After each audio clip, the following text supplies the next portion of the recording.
are. So, and I've been looking forward to seeing you all, so it's nice to see you. Nicole is not going to be here for this session. She had said that a while ago, and Curtis just sent a message that he's got something he has to deal with, family matter. There we go. So he won't be here. There's Jules. Yay, Jules. Hey. I was cussing at this computer so bad, but I'm here. And I'm glad to see all of your faces now. I have all of the tiles up. Okay, great. Yeah, so this is our final session, it's our large group session. Wait, we do have a closing session next Sunday. This is our final session, which is our large group session, and we have a closing session next Sunday,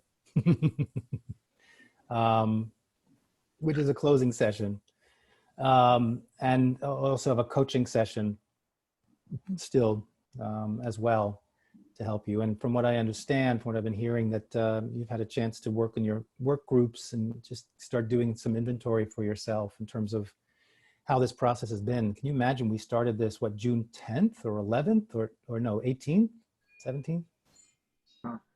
Something like that. July 18th. July 18th. Wow. Yeah. Wow. It's been some summer. And I hope you've been having time to connect in with your support groups, to just check in and for that purpose, and to keep weaving all of that. And I'm so grateful for my team for all the support you've been putting in. And today, there's some things I want to make sure we get to, and also from this perspective of the last session, that's a full session, to make sure we close that.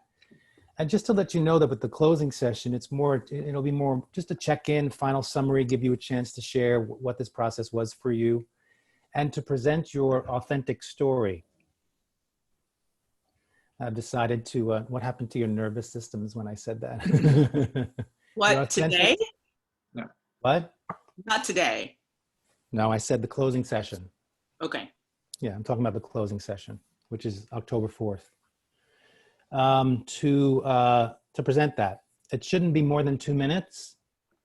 And I just want to emphasize why I think that's important. In fact, I was just talking to other colleagues of mine who are trainers, and without me even bringing it up, they bring about how some of the most powerful moments for them and some of the trainings they've done is when they've been able to take parts of their history and see it as how that's fueled them and supported them and become their motivating force for the service that they're doing or the work that they're doing.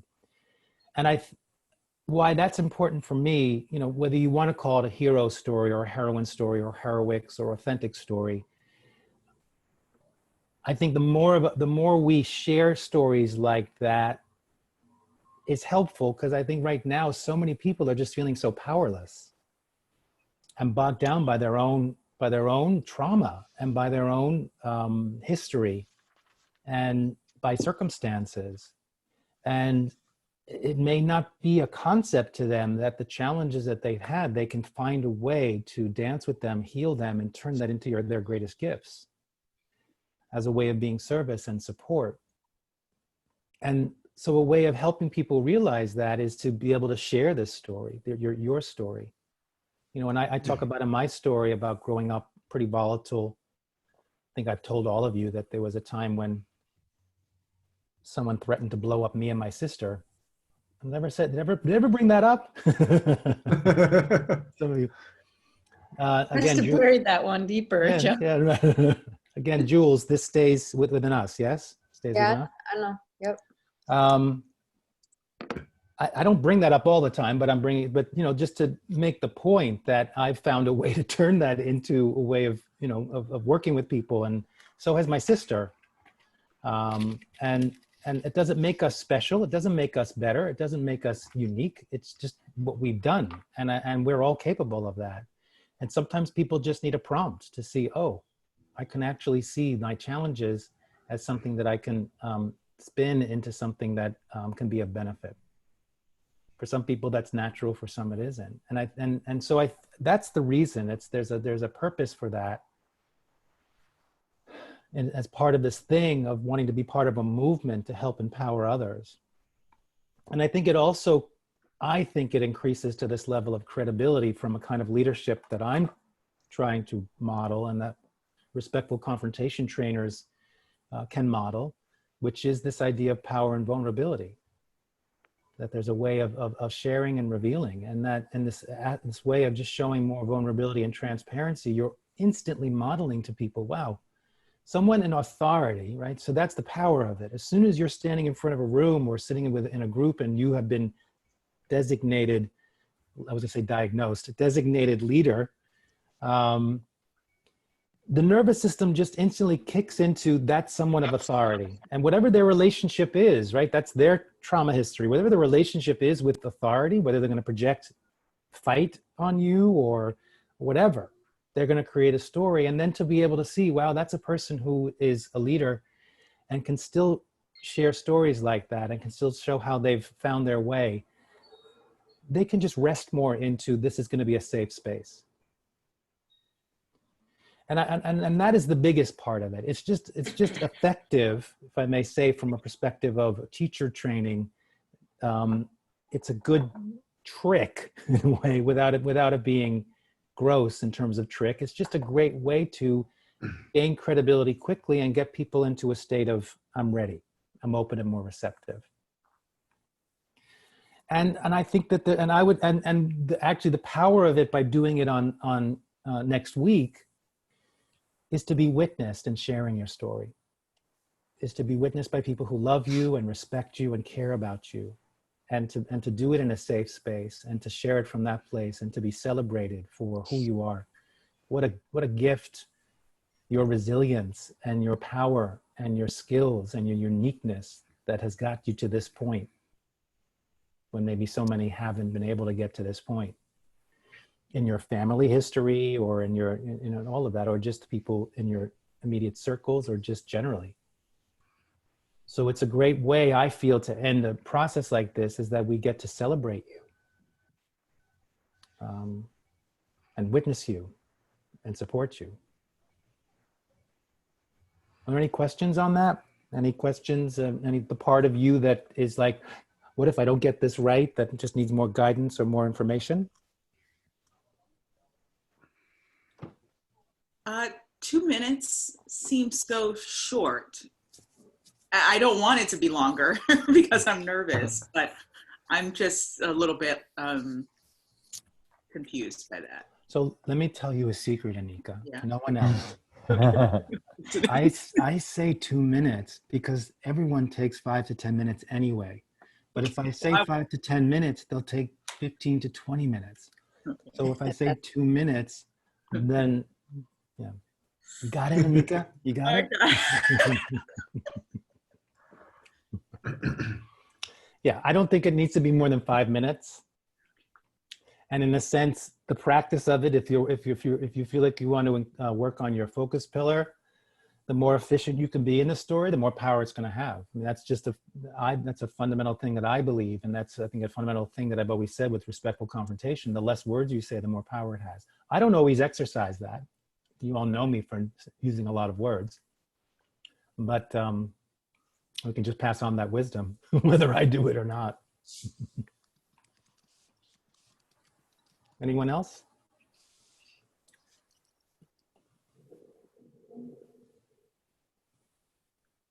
No? Okay.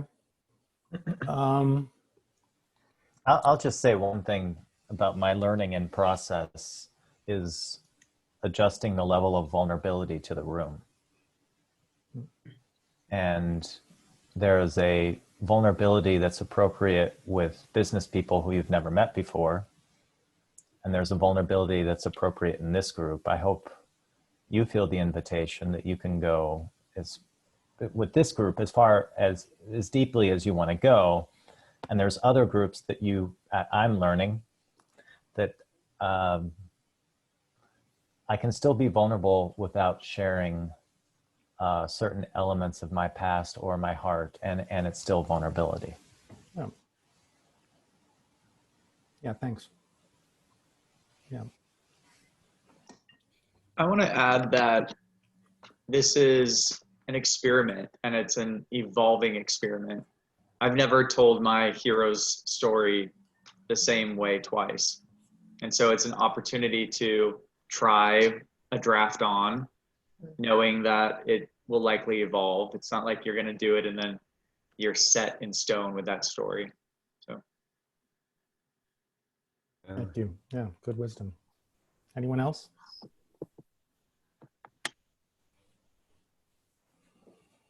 Okay.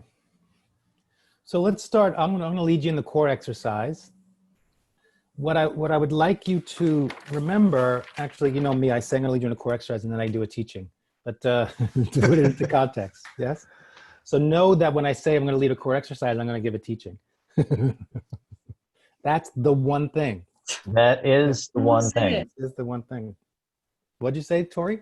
I almost said that for you before you said it. That's That's all we're doing here. all we're doing here. That's all we're doing here. So use the core exercise as an example of what you can be doing through this whole session. And all the exercises is, look at my great drawing of a, I don't know what that is. I can't even tell you. It's bird-like. The bird. It's a human being. Of skills-based learning, to really be in that open, curious place, present place of, as I'm doing the core exercise, try to really experience it for the first time and see how much of it is still for you an experience of a mental process in terms of information and data. How much of it you're like, yeah, now I really have a deeper understanding of why that's there, and how much of you is really embodying it and has integrated it. And again, it's an experiment. It's not a quiz where you'll be tested at the end. It's an inventory. That's what an assessment is. You're assessing, you're doing an inventory. Because the information that comes out of that can give you ideas of, okay, so I think I'm good with self.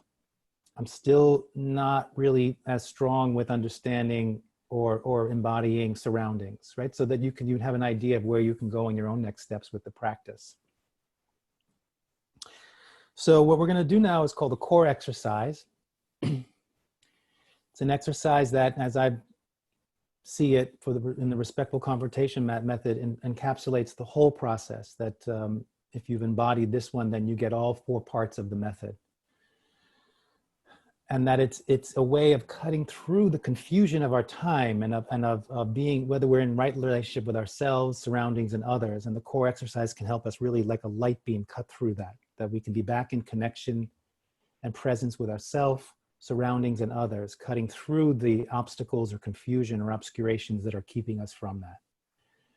And that's its power, and that's why it embodies the whole practice. Because in a sense, respectful confrontation does the same. It's a way of checking in with are you in right relationship with yourself, surroundings, and others.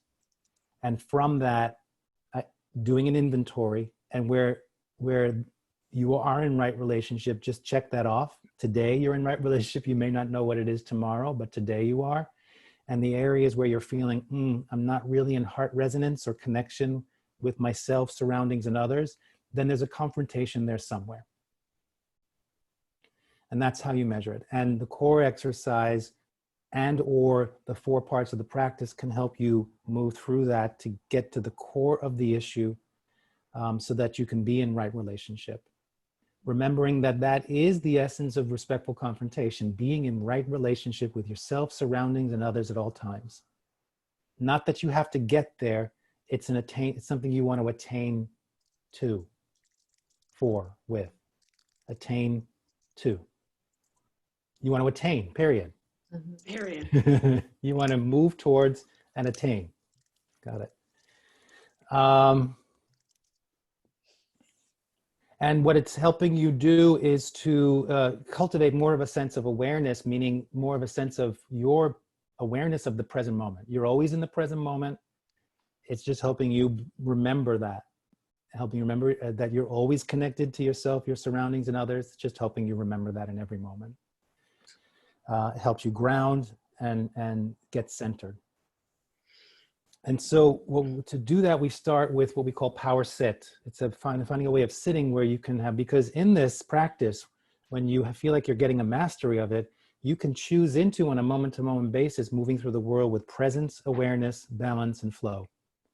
You all know what that is when you've been in the zone and you've had a day where it's just like, wow, everything's working. I'm really making jokes with people. I'm getting things done, to do, like all of those things. I'm drinking my power drink and I'm just like in the zone.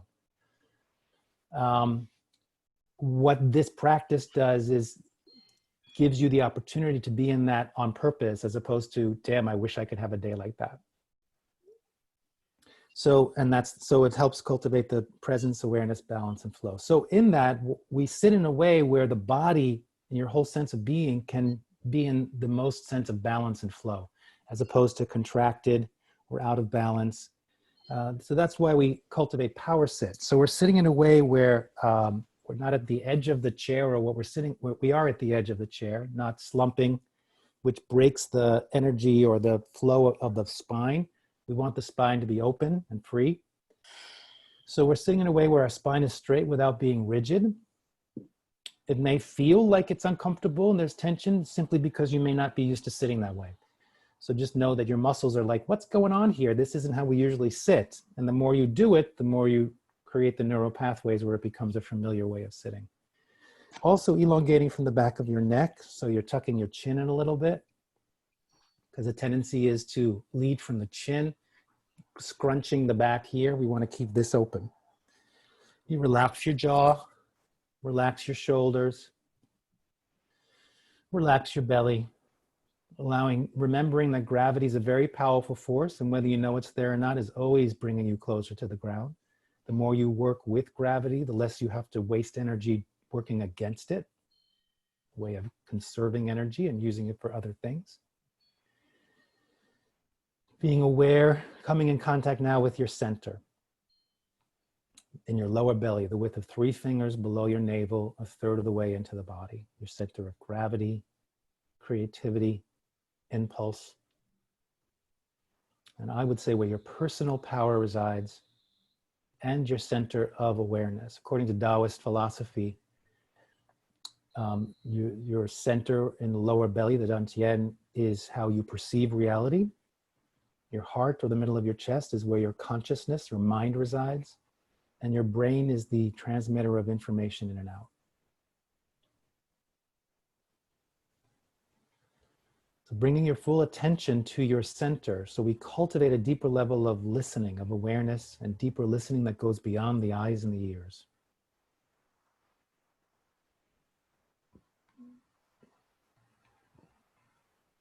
Your mind may wander, probably will if you're a human being in our current time. And if it's not, then please call me. I want to learn and study with you. And not to judge yourself if it wanders. The practice is just to notice as quickly as possible that your mind has wandered, and gently bring it back to the object that you're focusing on. At this moment, it's your center, your core.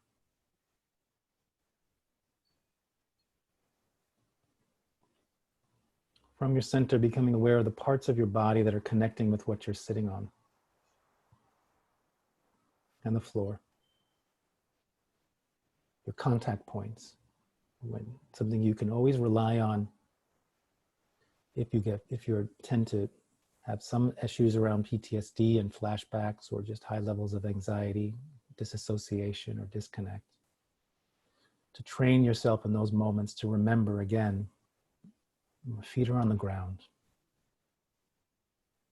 I'm supported and held.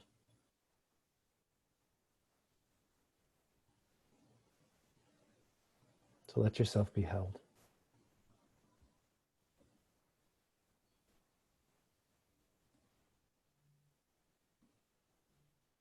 You're beginning to cultivate a deeper relationship with yourself in this present moment. From your center, starting with your physical body, from your center, become aware of your physical body. Listening to the wisdom of the body, speaking to you in its language, its vocabulary of sensation.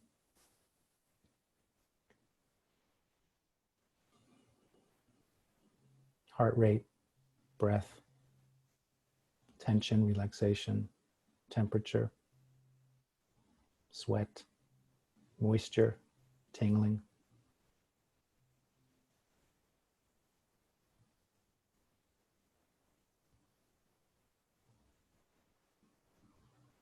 Remembering in this practice that all feelings are welcome. No need to judge. And if you're feeling that energy wants to move through your body, let it flow.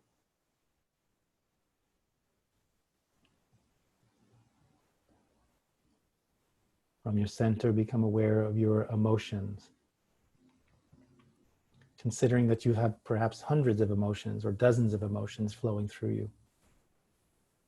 At this moment, which ones seem to be most calling out the most?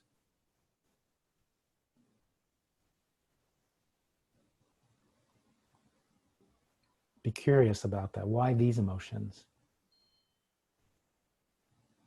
And with a sense of balance and flow and an ease in your breath, giving them the space to flow through you. Energy in motion.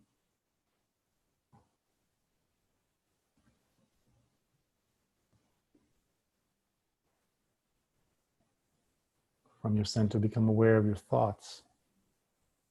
From your center, your place of awareness, cultivating a deeper listening, tracking your thoughts. Not necessarily hooking into what the thoughts are, but simply noticing what are the patterns, the qualities in this moment.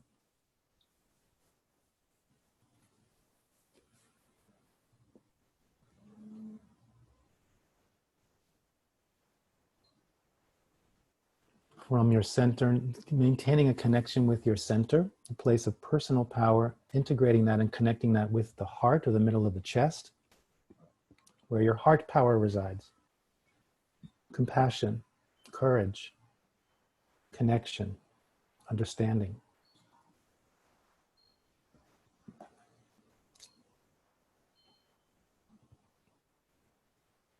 And from your center, your personal power, and from your heart power, considering that the part of you, connecting with the part of you, or becoming aware of the part of you that may have a connection with something larger than yourself. For whatever that means for you. And from that part of you, with an awareness from your center and your heart, considering what might be the connection you're feeling at this moment with something larger than yourself.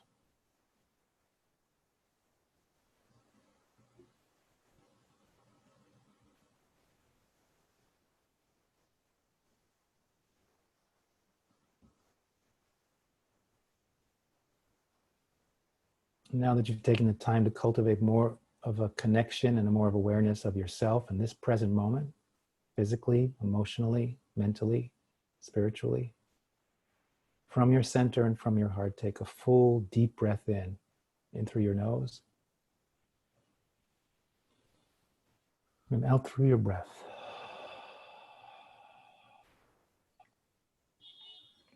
Building on your connection and relationship with the present moment, you've spent some time now with the self. From your center and from your heart, keeping your eyes closed, become aware of your surroundings in all directions.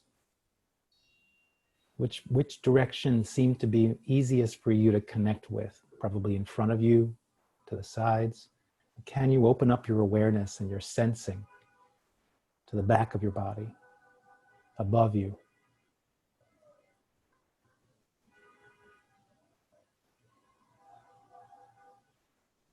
In a sense, placing yourself in the center of your exploration right now, in a context.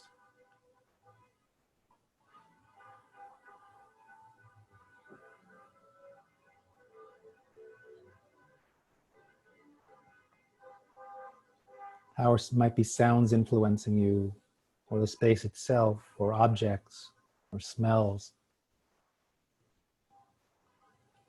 Your perception of safety at this moment in your space.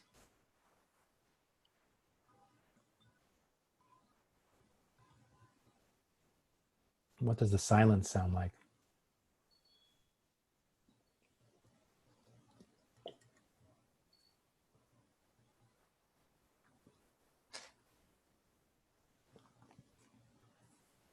And with more of an awareness of yourself and your surroundings in this present moment, from your center and from your heart, take a full breath in through your nose and out through your mouth. with more of an awareness in this present moment of yourself and your surroundings, from your center and from your heart, becoming aware of the others in this session. Exploring in your own creativity how you might do that, as long as you're coming from your center, connecting with the center of the others, from your personal power to their personal power, from your heart to their heart. You may do that directly, focusing in on the screen that you're sitting in front of and connecting in with a bunch of people in squares. You might imagine them where they're sitting in various parts of the world.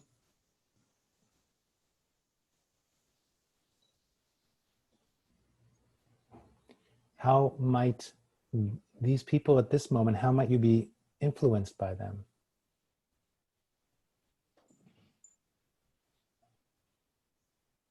And to consider how you might be influencing them simply with your presence and your awareness. And what kind of an impact might that be?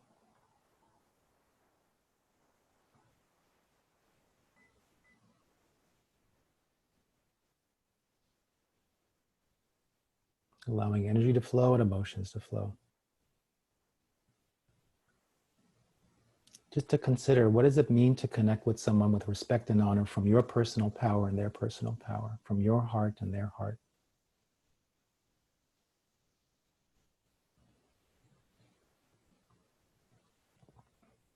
And with more of an awareness of yourself, your surroundings, and others in this present moment, from your center and from your heart, take a full breath in through your nose. And out through your mouth. And at this point, doing an inventory, it's checking in. Do you feel more present than you did before you started? Do you feel more connected? Do you feel more aware to self, surroundings, and other? And trying your best not to change anything. Stay as present to who you are right now without shifting anything. Slowly open your eyes. And looking into the screen and looking into the eyes, even though you're not really doing it, but just looking into the eyes of others. And as if you were really with them right now and they could really see you and you could really see them. Connecting with them. The first person you connect in with. Take a couple of moments with them. And just notice, how are you impacted by them at this moment?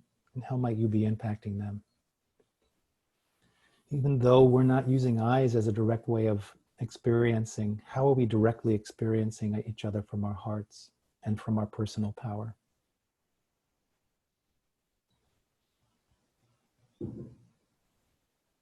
What's the rhythm of your breath at this moment? How connected are you to yourself at this moment and your surroundings?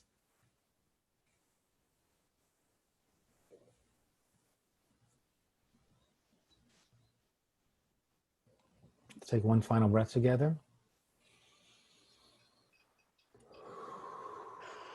And shake it out. Stretch, shake it out, look around. Look around far away to just shift your focus. Staying connected to your heart and your center as you do that. Noticing if the impact you had on your surroundings may have made something topple over in your room. So just make sure nothing spilt or anything like that.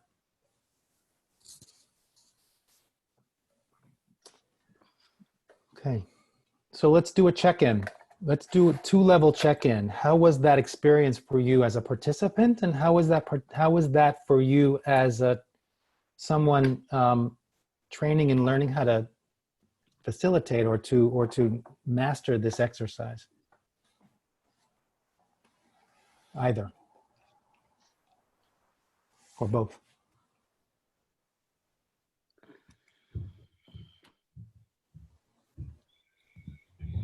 I was very present, I think, on both levels, probably because I was listening to your script, thinking this is a good script, but also like that kept me from my mind wandering maybe to other things. And I was especially noticing some of the areas where I've been confused before or have forgotten about like when to guide a breath. And, you know, we connect to the heart 2 times. So I usually lose track of that. We connect to the heart. What's the 2 times we connect to the So heart? we do it once, like we do it from our core to our heart and then to our thoughts. And then we go back to the heart. Yeah, Right? interesting. Wow. I love that. Yeah. So I get lost sometimes with that. So this opens up a really big philosophical discussion. I don't associate the emotional body with the heart. Okay, cool. Let's have this. Well, I mean, I just want to, so just for the clarification of the exercise, we only connect, Okay. which is when we get to the spiritual body. For me, the heart is a connection, is connected to the spiritual body. And I'm not saying I'm right, and you can do this however you want, but for the clarification, we connect, the first time we connect with the heart, we then add the heart for the rest of the exercise. So yeah, so I'm even confused about which time you're talking about, because it's connect to your core, then connect to your heart, right? Well, yes, but I don't know what you mean. You connect with your core, you connect with your contact points. From your core, you connect with your contact points. From your core, you connect with the physical body. From your core, you connect with the emotional body, which for me is different from the heart. Okay. From your core, you connect with your mental body. Then from your core and your heart, you connect with what I would call your spiritual body. I see. Okay. Yeah. So let's have that discussion sometime, Anika. Yeah, I think it's the same thing, but we'll do that later. But I want to offer for you to consider to do a contemplation, as still in this role of teacher here or coach, is to consider how they're not the same. Just consider.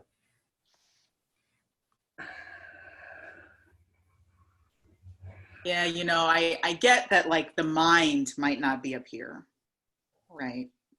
But I don't know. I think the emotions are here. They could be, but for me, heart has a different concept than just this. Okay. What heart represents is much, is different from just the emotional body. But that's just how I see it. So I'm glad you brought that up, just for clarification. Yeah. Okay. Thanks. Anyone else reflections on that theme? I think if I collapse 2 of them, it is sensations and emotions, to the degree that whenever I go to check in with my emotions, I imagine them moving through me and what is moving. And I'm kind of looking and feeling for that, which in a way ends up meaning I'm feeling for sensations that indicate to me what I'm feeling emotionally. And so I hadn't noticed until this discussion, I'm collapsing physical sensations with emotions, as well as you were talking about collapsing. I'm putting that word in your mouth, but heart and emotions. Yeah.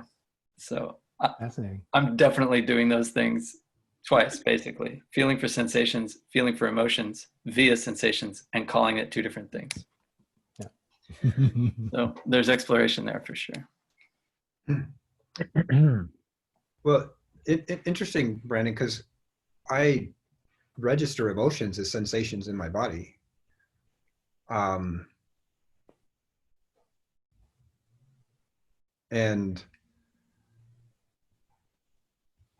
And they can be different than all their particular sensations, I guess. That is how at least how I'm in relationship with them right now. It's one thing okay, I've got pain in my hip, and that's, that is what it is. It's from an injury. That's a sensation. But then there's this, say, a feeling of butterflies in the stomach that passes through. That to me is an emotion. And I'm noticing the particular language is from your center, become aware of your emotional body. Which now, in light of this discussion, has me questioning, are you talking about something totally different, perhaps, Joe, than this thing that I'm referring to as the sensations that tell me what emotions I currently have moving in me? Because I've just sort of let that language go like, he means my emotions. Because my emotions have a body. They don't. I am this body. That's the only body. So whatever he means by that, that's some woo-woo language. I don't need to share that belief system. But now I might be creating a conflict by having brushed off that language all this time. Yeah. Oh, goodness, the things we do. So what say you, Weston? Well, so I'm just I haven't had this discussion in years, so it's just fun to do. So I'm just I love this. So the way I would just trying to give an example, I feel pain in my hip is an experience, is it becoming aware of the physical body. It makes me very angry, which is then. And how you register anger, of course, it's in the body. So you are registering sensation, but for me, that's different. I'm feeling pain. I'm sensing pain in my hip. My emotion that brings up to me is anger. I think I should probably, I'm thinking about the fact that I hate that I have pain in my hip and I wish I didn't. I hate getting old, right? That's a thought. And your heart, your spiritual body is holding that all in love and compassion and understanding and care. All of it is okay in the heart, in the spiritual body. Wow. Thank you, Joe. How was that? Right. With that, Oh, you equate then the sensation I feel like we're also on the cusp of the nuance or difference between feeling and emotion. Right. So the sensation is, you're equating that with a feeling, like the feeling I have in my hip is pain, or the sensation is butterflies in my stomach, and then the emotion is anger or nervousness, or right? Yeah, that again, there's no right answer. It's just your examination. We're dealing with a lot of subtleties. Yeah. This is, and the purpose of doing this and breaking it down is because why is it, even though we know better, we have arguments and fights, is because we conflate all of this together. Mm-hmm. And instead of just feeling the feeling, we have to give a viewpoint about it, which, and therefore what unfortunately happens is because we are afraid to have the emotion, we put all of that energy of the emotion into the viewpoint, and that's how we get dogmatism, right? Or whatever, or something. Or we just stay in our heads and just think it, instead of feeling the sensations. So they're all close, but I think it's just helpful. For me, it's a question, honestly, if I were to say from a woo-woo perspective, it's a question of frequency. That the most dense frequency is the physical body. The next level of denseness of density is the emotional body. The next level of density is the mental body, and the least dense of the four is the spiritual body. The reason why I therefore in that delineate between the heart and the emotions is because the emotions are mercurial. The emotions are, whereas the heart is, for me, constant. And in the heart, there isn't anger. There's, like I said, it transcends it. The heart transcends all of it. The judgments, the emotions, and even the sensations. And doesn't mean it doesn't feel it or experience it. It simply means it doesn't have a judgment about it. It holds it all equally with love. It doesn't attach. Yeah, it doesn't attach. So I have a lot that I want to say about this, and I probably won't say all of the thoughts I have because there's so much. I love the conversation about being aware of the sensations in the body and that helping identify feelings. And it's often that I notice with clients that I'm working with that it's either one way or the other. that either you got to start with the body in order to identify the emotions, or you got to start with the emotions and sort of root them in where they're happening in the body to allow people to, and myself included. I mean, I'm one of those people. I get the emotion and then kind of go, okay, wait, but that's in my body. It's me, it's mine, to sort of get a sense of claiming it, naming it. So far as the heart and emotions, I know for sure for me that when I'm really emotional, which is for sure today and the last couple of days, just lots of emotion, that it's easier for me to connect with my heart center, and that's just me. And yet and to add to that, it's in those times harder for me to identify with my personal power. Yeah. And yet, all the same, more crucial for me to connect to my personal power when I'm in that space of emotionality. I for sure noticed that today in the meditation and the core exercise, that I was really struggling to be aware of my personal power. And it was much easier for me to be aware of my heart power today. For me, the emotional energy, the emotional body is a lot about sort of the quality of my emotion. And I don't know if I'm getting that wrong, but it's sort of like the quality of it. Like, is it, how is it moving? It sort of has a movement inside of me, a vibration, if you will. And I'm aware of how woo I suddenly sound, but that's what I experience, is that it feels, when we talk about the emotional body, I'm aware of checking in with sort of the vibration and the flow of it inside of me. Is it stuck? Is it moving? Is it close to me? Is it far away? Is it, does it have a temperature to it? Those kinds of things that we also talk about with the physical body, but for me with the emotional body. Yeah. They also have all those qualities. I loved what you said, and I want to think more about the density.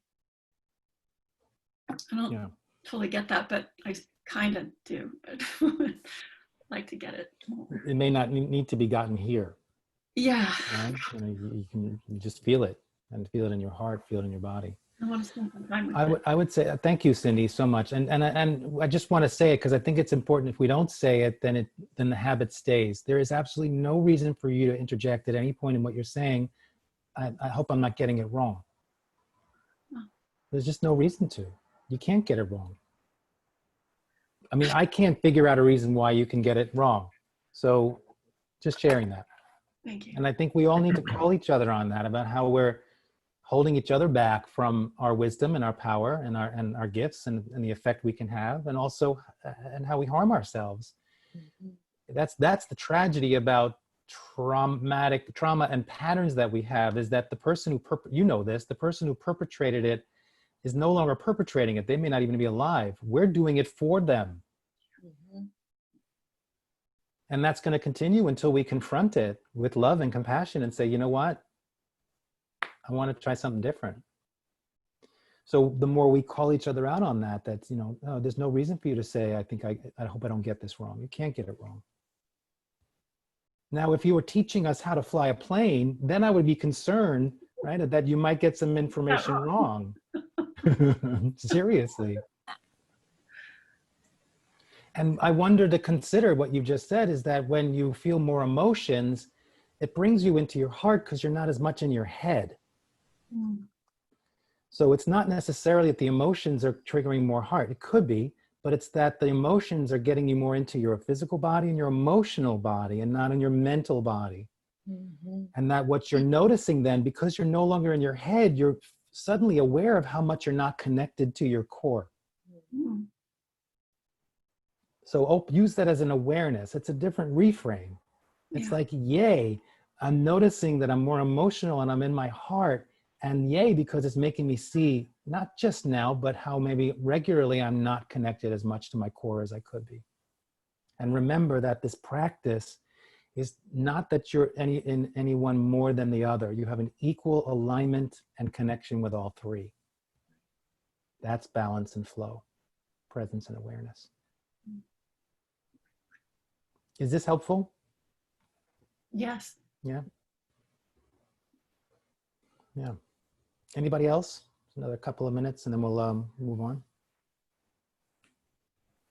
For me, I've just been paying attention, and part of the way that I learn is through hearing things. And so I've just been paying attention to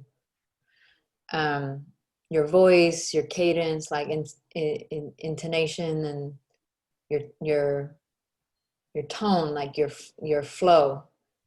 And that kind of helps me register the parts of this practice in not so much my mind, but more so in my heart, and then moving that down to my gut. So that's where I'm in relationship with it at this point. And that's feeling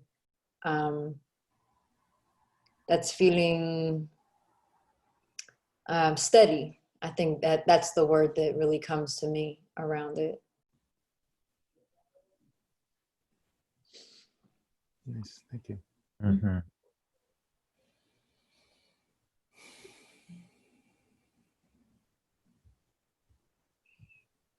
Kelly, you have anything to share?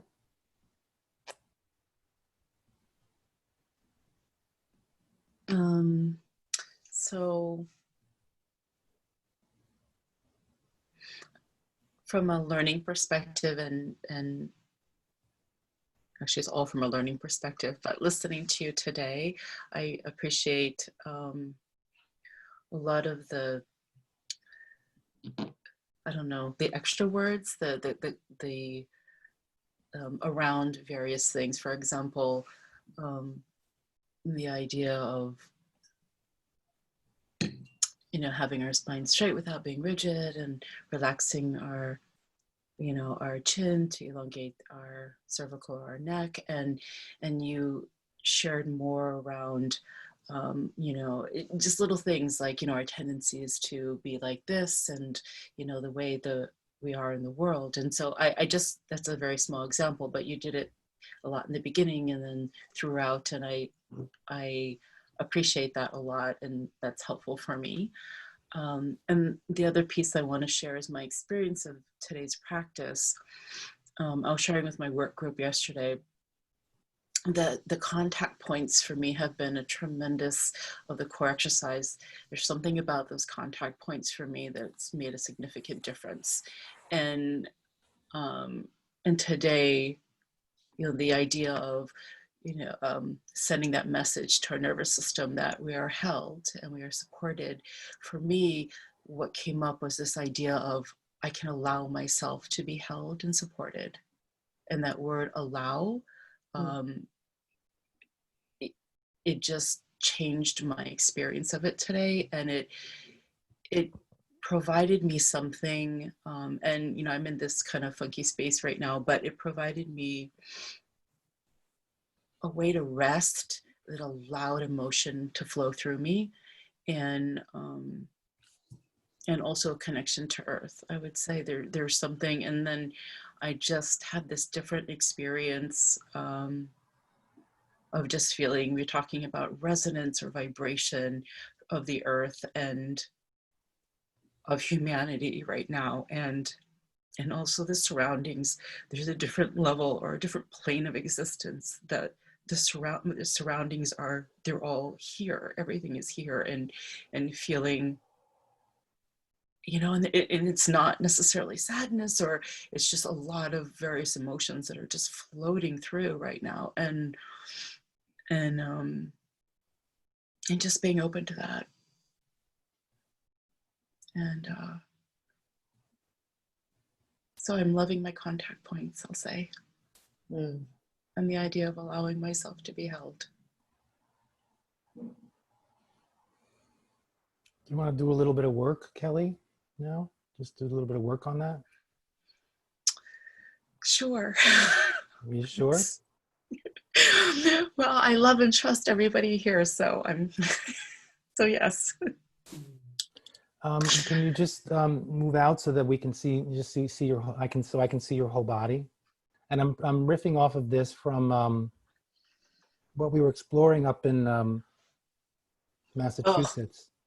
Yeah.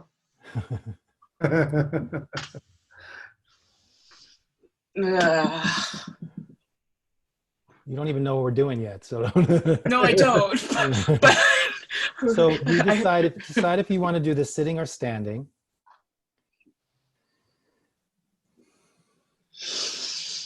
Let the emotions flow, let the energy flow. Okay, I'm gonna stay. Okay. Let's move so I the chair might out of the sit way. again. Okay. You have it close by, so just make sure you've got something for stability. So just standing in power stance. We can all just be there with her, just offer our support with her. Stand in power stance.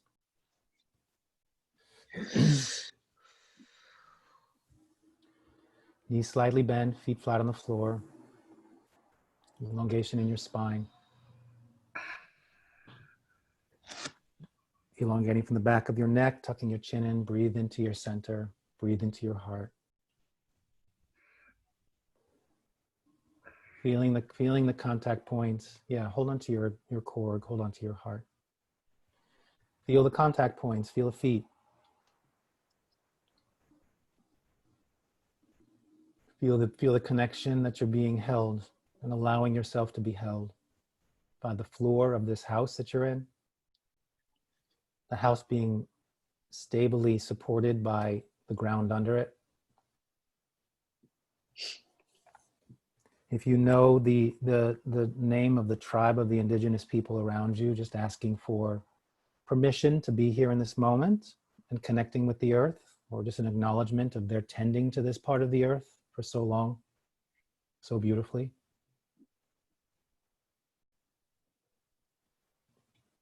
As you move down and connect with the surface of the earth, asking permission, if you can maybe ground in a little deeper, bringing your awareness down into the earth.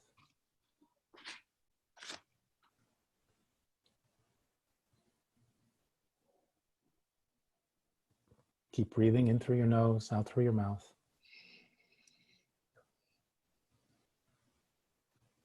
Connecting to yourself. And the experience of not only allowing that you can be held, but the experience right now of allowing you to be you at this moment. With your awareness. Your awareness at this moment is an acknowledgement that you're allowing yourself to be fully who you are.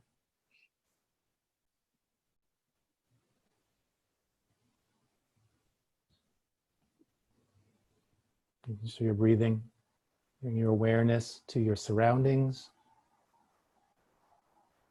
that you allow yourself to be in that space.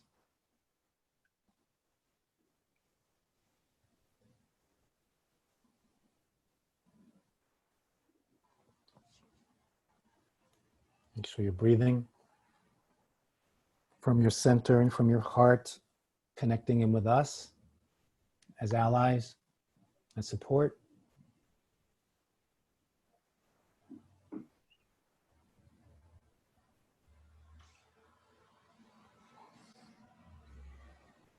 I invite you now to do a more receptive stance with your hands open and out and a little bit up.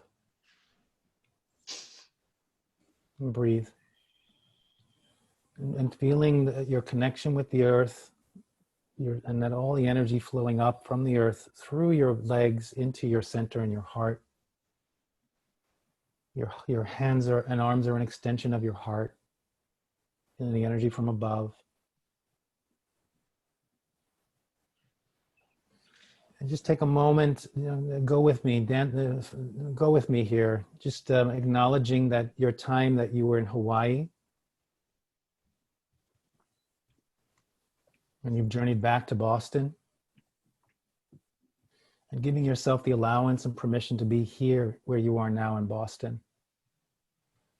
And what if part of being fully in Boston is actually acknowledging Pele?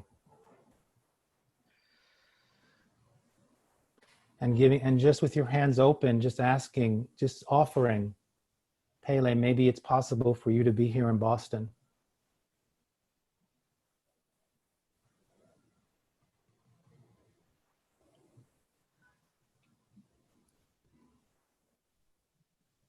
And just breathe. Or any other energy or any other ideas that come to you.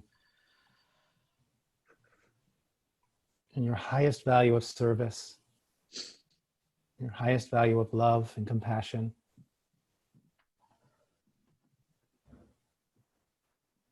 And the more grounded you get into your feet, the more it's possible for this energy, this highest energy, to come in and be embodied through you into this space, into this acupuncture point on the planet.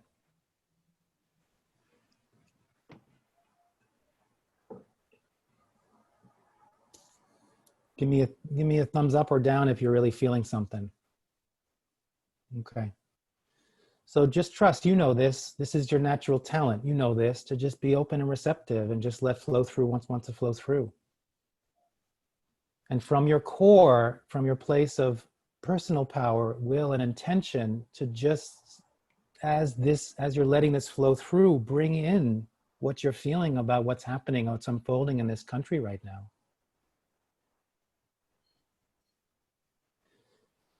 And can you connect that to let me be of service, come flow through me and do what you need to do to be of service and support to what's unfolding in this country right now, around me, with my family, with my neighbors, with my people.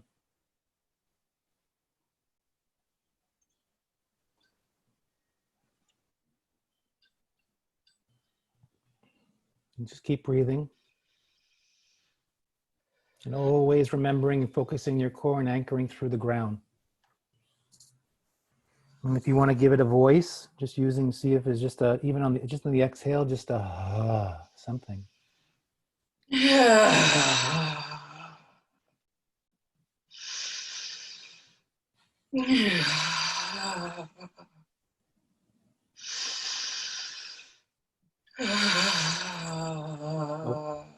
Open your eyes if they're closed, so you can know where you are. Keep going.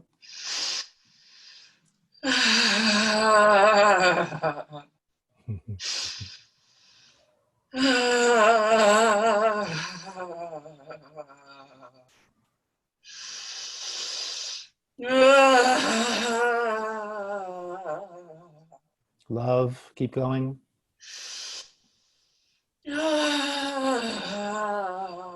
Compassion.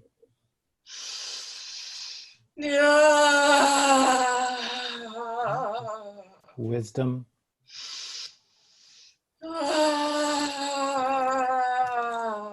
Power.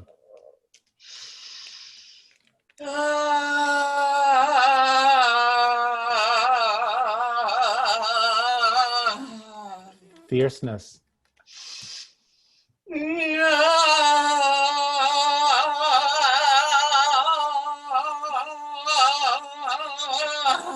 Let that vibrate into your core and into your thighs and into your legs and into your feet.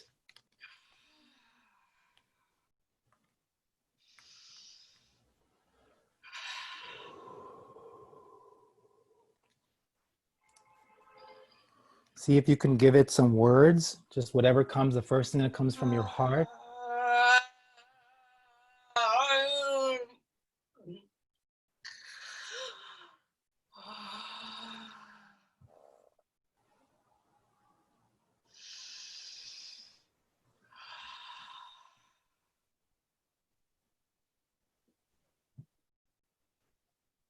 You can try a made-up language if you want, but if any words come to you, let it come. Listen.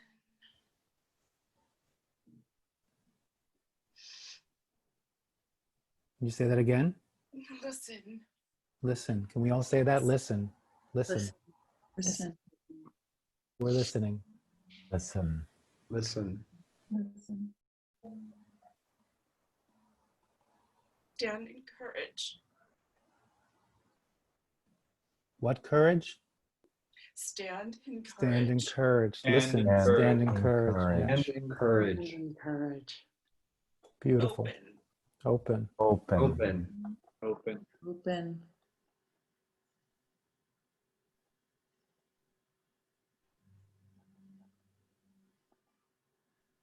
Shake out your hands and feet. The energy wants to move through your hands and your feet. Shake out your feet. Shake out the whole body. Yeah. Let's all sigh with a sound.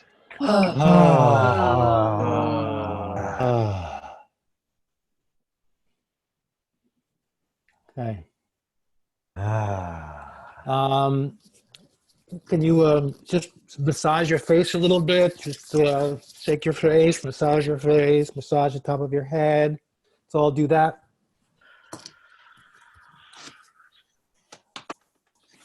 Slap our bodies. Yeah, just tap our bodies, slap our bodies.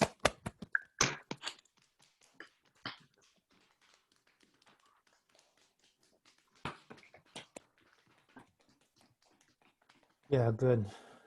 Connect with your core and your heart. Hi.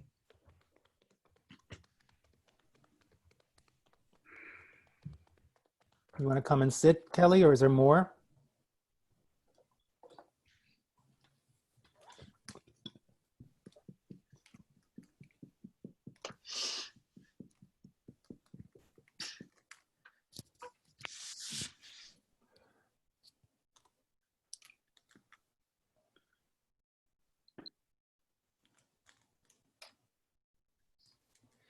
What was the message? Listen, stand with courage,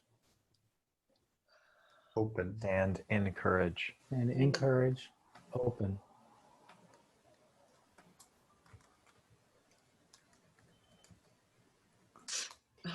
While Kelly comes back a little bit, does anybody want to share what you noticed, what you observed, or how you experienced that?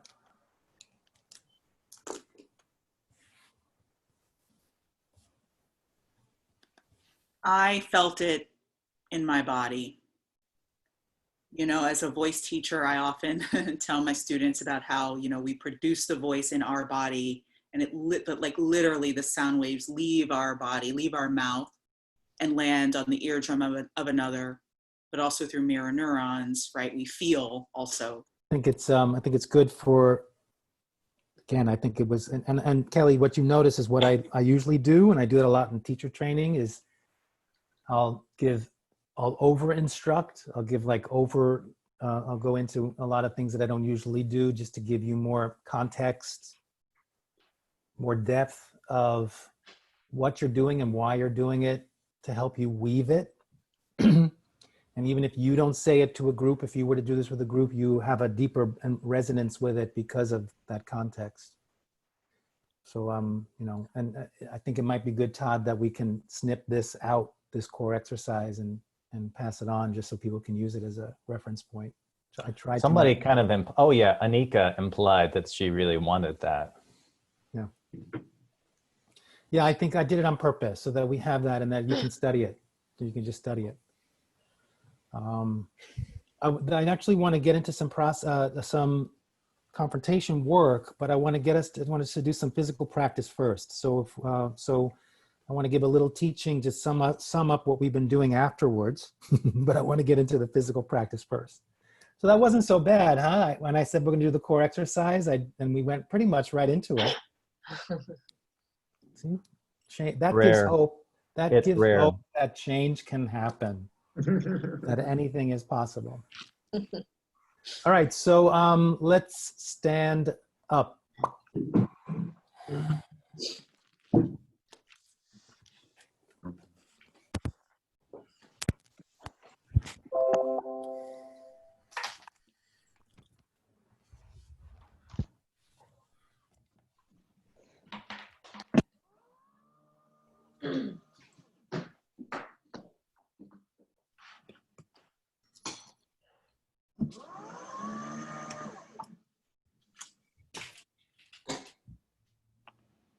Okay, can you hear me?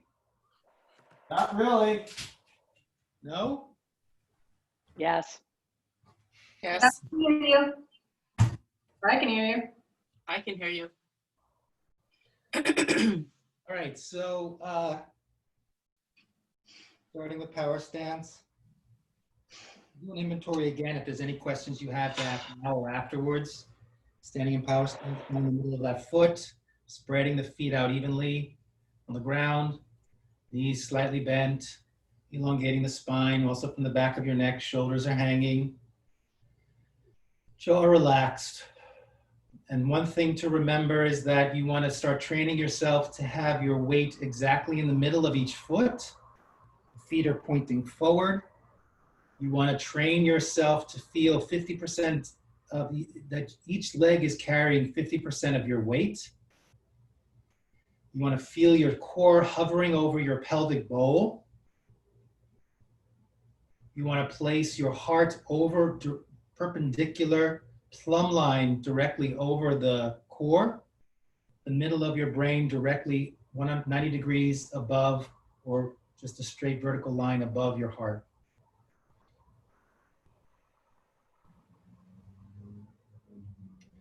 Just so you just giving you a few things to take with you that you could be practicing on a regular basis as a simple to master and understand in a deeper way.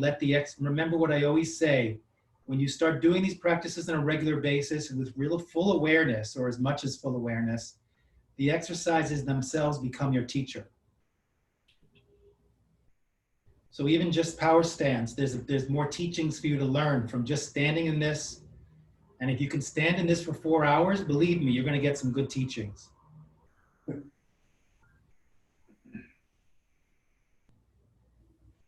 So I'm really feeling that sense of nervous system regulation, a relative sense of balance. And you base that basically on your sense of balance and presence and awareness, on the rate of your heart, the rhythm of your breath. We're now going to activate the sympathetic nervous system. Start shaking the hands. Shake the elbows into the elbows. See how vigorously you can shake without hurting yourself. Really shake it. Shake into the shoulders. Use your voice. Yes. Pelvis. Shaking it. Really shaking the bottom. Twisting the hips.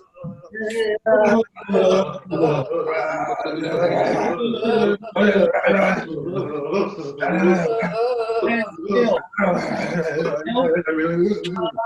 to power stance. Stillness, go to power stance. Notice if there's any dysregulation, activation in the body, sympathetic nervous system. Feel your feet on the ground, focus in your center, use the long, deep breaths to activate the parasympathetic nervous system. Choosing with full power to come back to balance.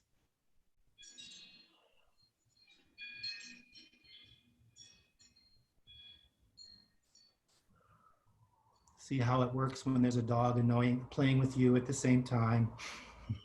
In terms of balance and regulation.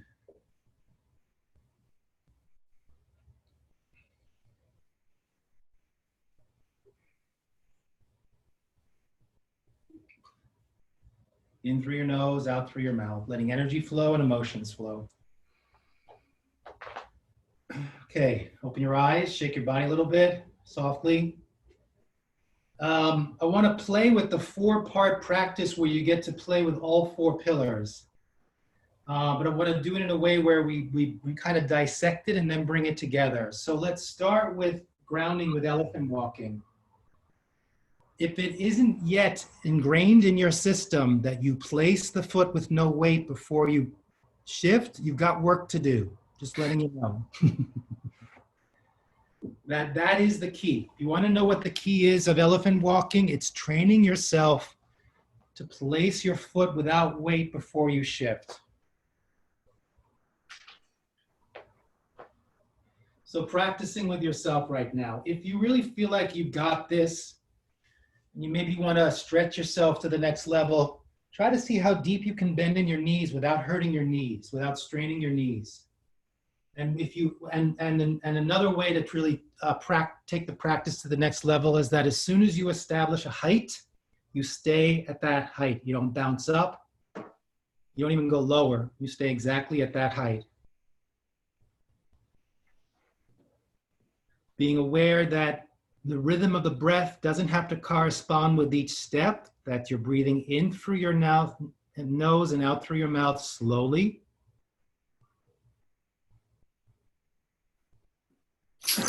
Belly, tuck in your tush and relax your neck.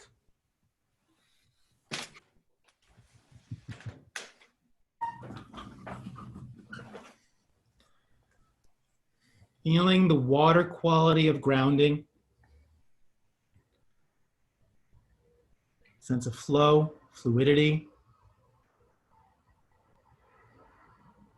Backwards, sideways. You look fabulous, Will.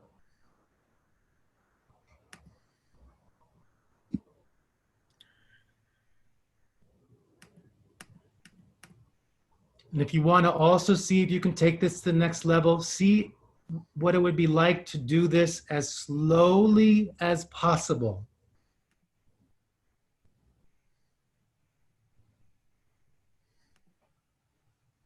Ten times slower. 100 times slower. Jules, 100 times slower.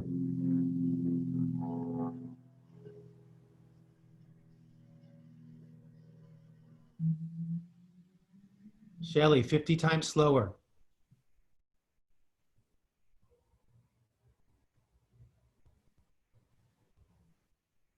Training yourself, if you're going this slow, to feel exactly what's happening in each moment as you distribute weight. Keith, 50 times slower.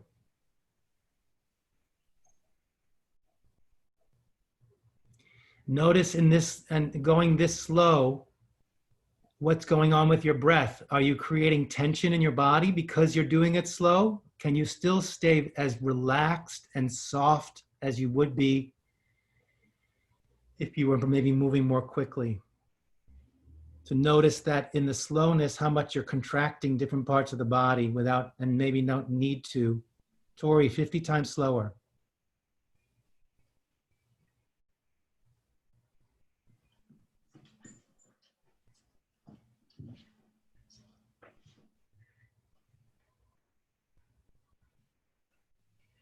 Regulating the breath in through your nose, out through your mouth, steady breath. No tension in your fingers, in your jaw, in your hips, in your chest.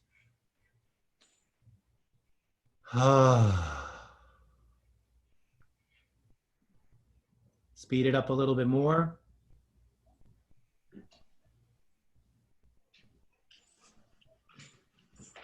Speed it up a little bit more.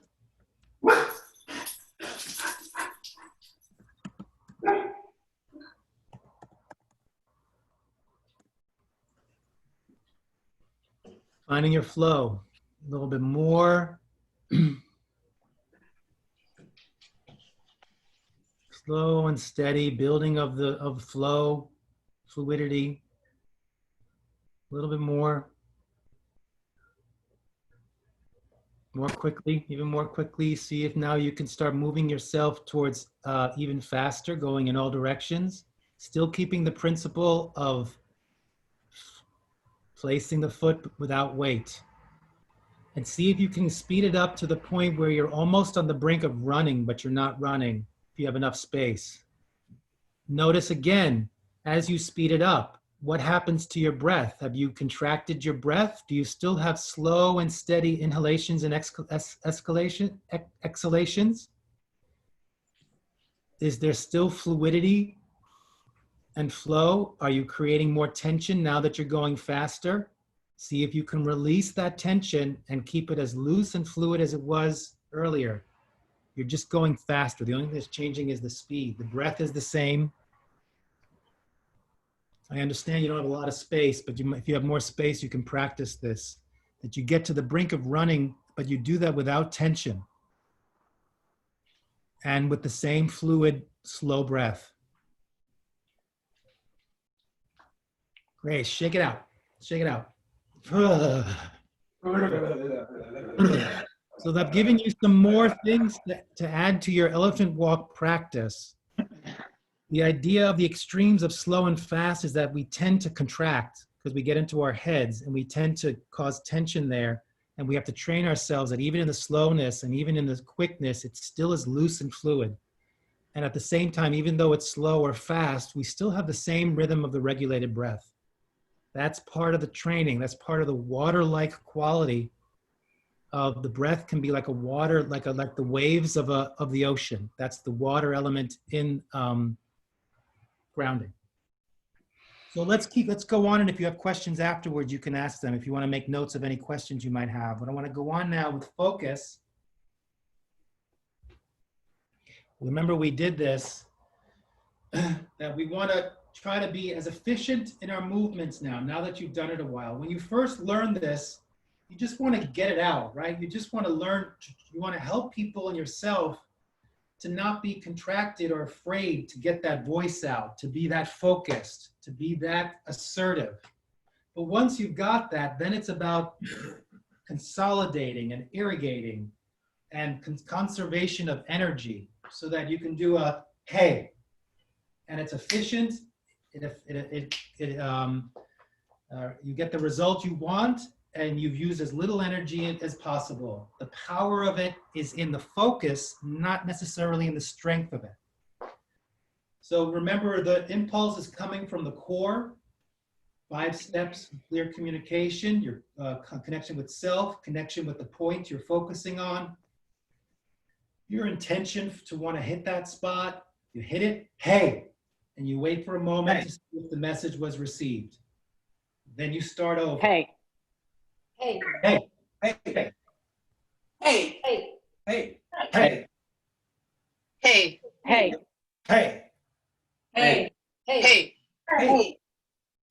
Hey. Hey. So Anika, Hey. Hey. what you're doing, but the next step can be really Hey. hey, Hey. hey, Hey. Hey. hey. It's like the sting of a bee. Hey. Sting of a bee. Hey. Hey. Hey. Hey. Hey. Hey. Hey. Hey. Hey. Hey. Hey. Okay, so Anika, Hey. I see you coming, right? So you're doing hey. Hey. It's almost like you don't want whatever you're hitting to know it's coming. It's like hey, Hey. and back. Hey. Hey. Hey. Hey. Hey. Yeah. Hey. Hey. Hey. Feel that, Anika? Hey. Hey. Hey. That's your next place to go with that Hey. practice. Hey. Hey. Hey. Hey. Hey. Hey. Hey. Hey. Hey. Hey. Hey. Hey. Hey. Now try this. Do the same thing and say, banana split, please. Try that. Banana split, please. Banana split, please. Banana split, please. Banana split, please. Banana split, please. Banana split. Banana split. Banana split, please. Banana split. Banana split, please. Banana split, please. please. Banana split, please. Banana split, please. Banana split, please. Banana split, please. Okay, Banana split, shake it please. out. Shake it out. You just Banana made me split, very please. happy. Shake it out. You just made me very happy by saying that. Thank you. Okay, let's do flexibility. Remember, with flexibility, what we want to practice in this is that we're training ourselves in flexibility, that we're only truly in our powerful flexibility if we're grounded and focused. If we are being flexible without grounding and focus, that's not power. That's acquiescence. That's being a pushover. That's all of that. So therefore, that's the purpose of when we're doing this exercise, that regardless of how much we throw ourselves and let ourselves go, I can rely on my grounding and my focus in my center and my grounding with the earth, because I know I won't be thrown off. So play with that this is as flexible it can be. The head can go, and every time you're thinking upper body flexible, lower body grounded and focused. Try it.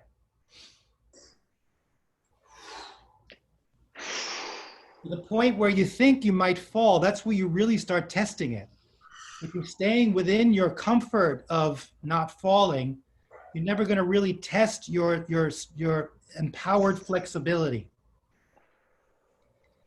Empowered flexibility means flexibility with grounding and focus. So Cindy, let the head go too. All right, my neck's a little tweaky. Oh, yeah, sorry. Okay. A lot of moving. So really, I find in these things, the most effective way to learn this is to go a bit too far where you do get thrown off balance and find that resilient edge of resistance. Good, Brennan. Nice.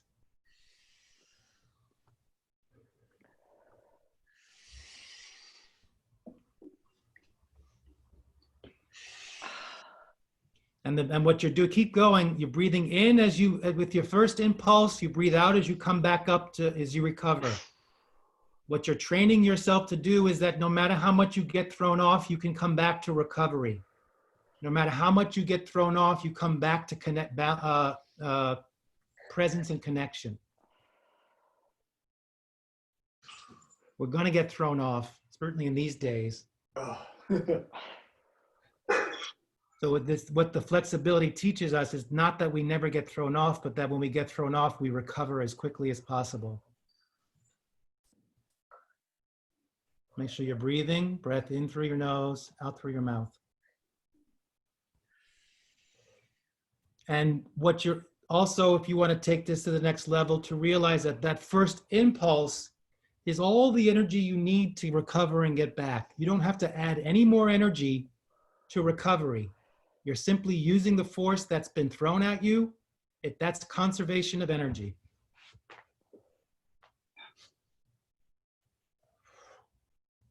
Weebles wobble, but they don't fall down. Okay, shake it out. Our strength. And our strength, if you remember, you have 3 levels of it. Both feet completely on the ground. That's level 1. Level 2 is 1 foot stomp. Level 3 is 2 feet stomp. And this is a different energy than the hay, which is more about the power is in the sharpness. This is more an all-encompassing, I'm just throwing out all my force in there in this movement. And again, it's my connection to the earth. It's like the either standing still or the stomping connects you with the earth so that you can call out the earth quality of strength. It's relying on the power of the earth to exert your strength.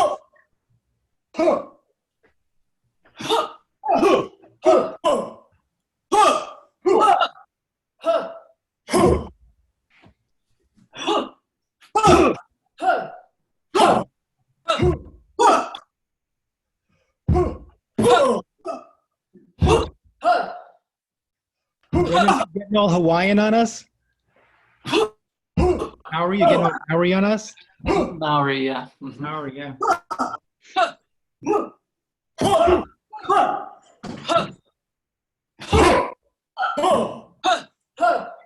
Get the voice deep into your core. The voice is coming from the core. Jules, look here for a moment. What I'm noticing is you're doing this. As opposed to, you stay strong and grounded. Don't pull yourself back. Bring the chest forward. Up and out.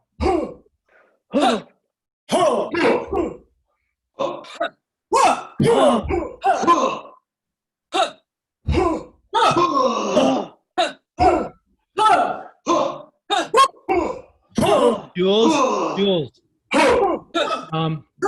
work with me, baby. You don't need the step, right? You don't need the step. Stay here. Out. You don't need to go forward. You're strong in your own power. You're free. Yeah.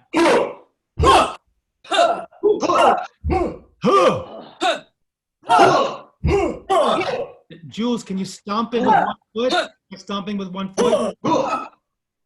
Can you stomp with 1 foot?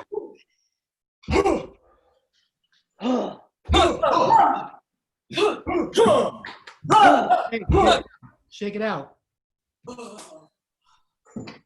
So that's the training. And to call up the strength pillar, it's you're using the earth with the stomp or with the connection. And that it's about force, not about the sharpness. One's the fire, one's the force, the earth. Now we're going to put them all four together. And do them separately. And then the practice to go on, some of you are already doing this, is to, if you do them separately, to just make sure, the idea is that they don't bleed into each other. The tendency is if you do all four of them, that they all start getting the same colors, right? There's a little bit of water in the fire, there's a little bit of air in the earth. Because this meaning, what I mean by that is you can walk, walking, ha, hey, this, ha. And what we want to practice is that we are just as clear and efficient, that it's total flow in water when you're doing grounding. It's total sharpness when you're doing focus. It's total air when you're doing flexibility. And it's total earth when you do the earth. That you're training yourself to feel, even in a flow, how you can switch. And imagine in a conversation, when you're in a conversation and it's challenging, that you can know, oh God, I've got to switch to focus here. Oh man, I got to switch to air here, right? That you train yourself in that, to switch without having to think about it. So first do it where you do, let's all do that. Elephant walking. Get that flow going, water.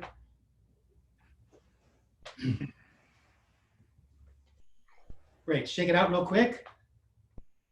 Get into your really sharp, huh, hey, hey, hey, hey, Hey. hey, Hey. hey, Hey. hey, Hey. hey, Hey, Hey. hey. hey, Get into your really grounded air. Feel the air.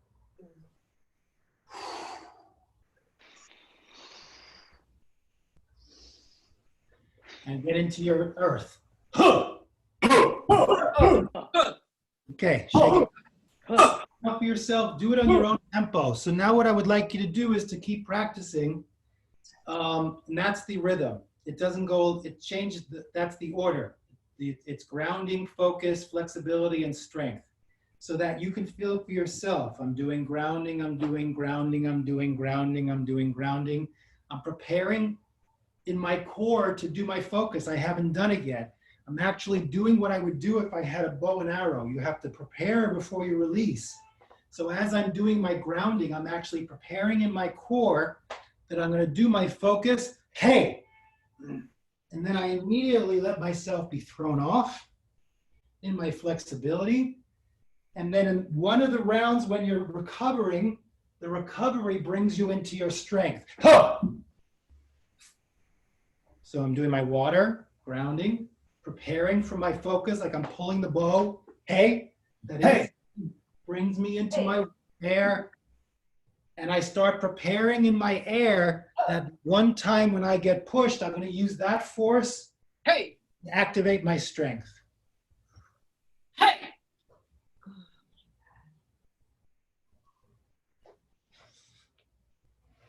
hey, Hey. Hey. Hey. Ho! Huh. Ho. Huh. Hey! Hey. Keep it clean and sharp. Hey. Huh! Hey! Huh. Ho. Huh. Hey! Huh! Hey. Huh! huh, Hey. Hey. Ho. Hey! Huh. Hey! Huh! hey, Okay. Clap it out. Clap it out. Shake it out. Let's have a seat.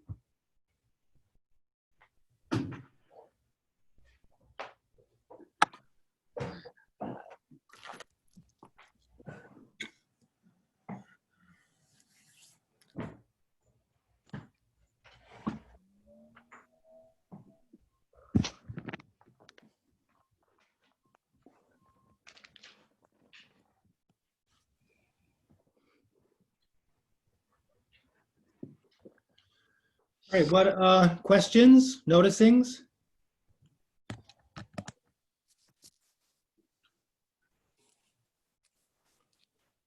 I will say I went hard on flexibility, and I got myself nauseous to the point where I'm like, I need to close my eyes for a couple minutes because I'm gonna throw up if I don't. So I'm just naming that.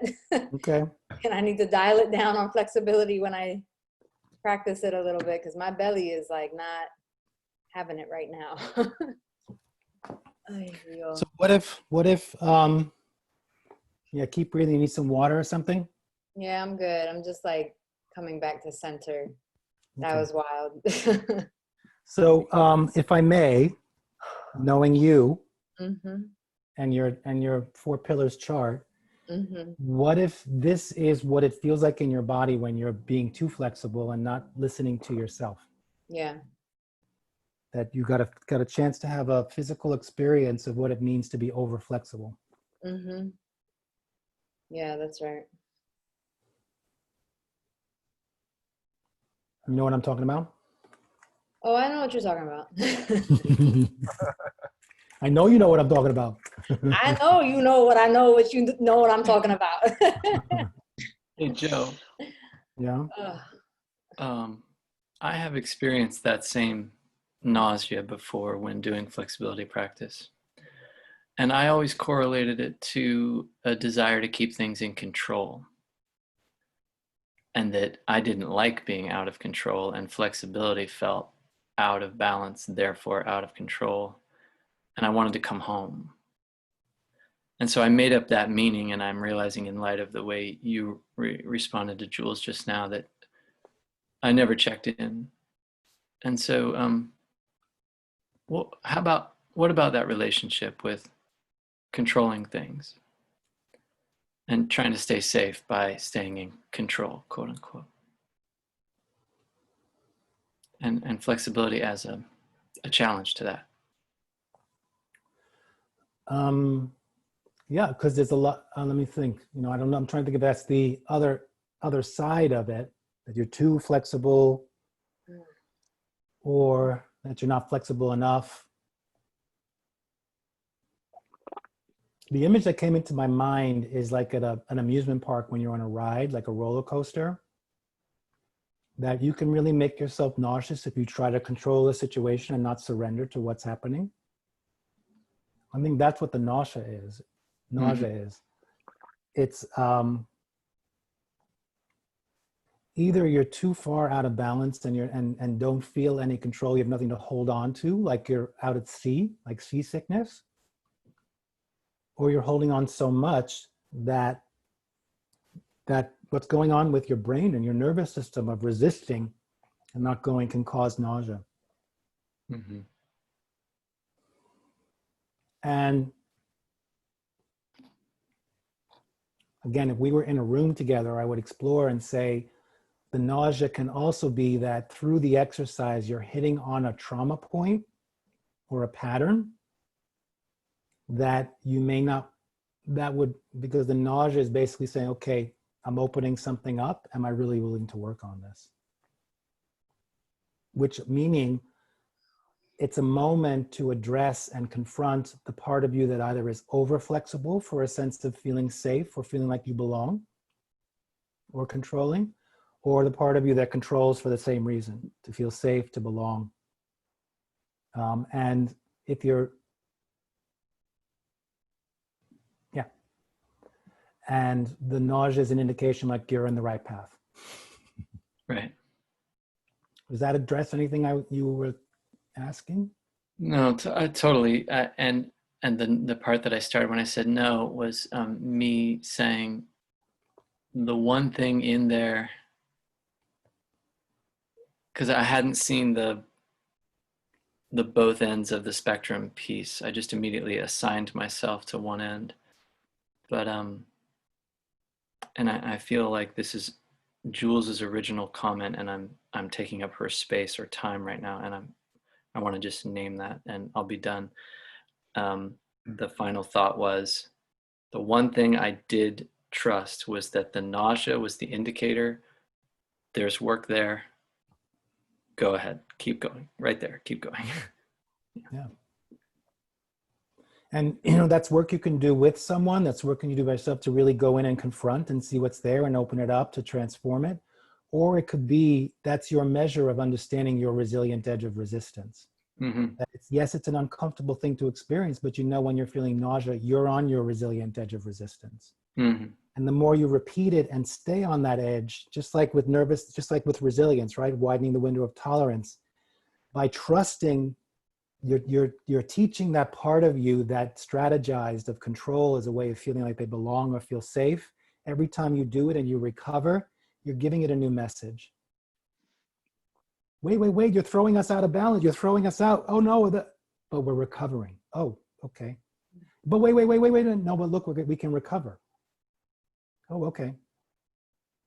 And after you do that 1,000 times, then you'll see. I think then the window of tolerance will widen, and therefore your flexibility will widen. Mm-hmm.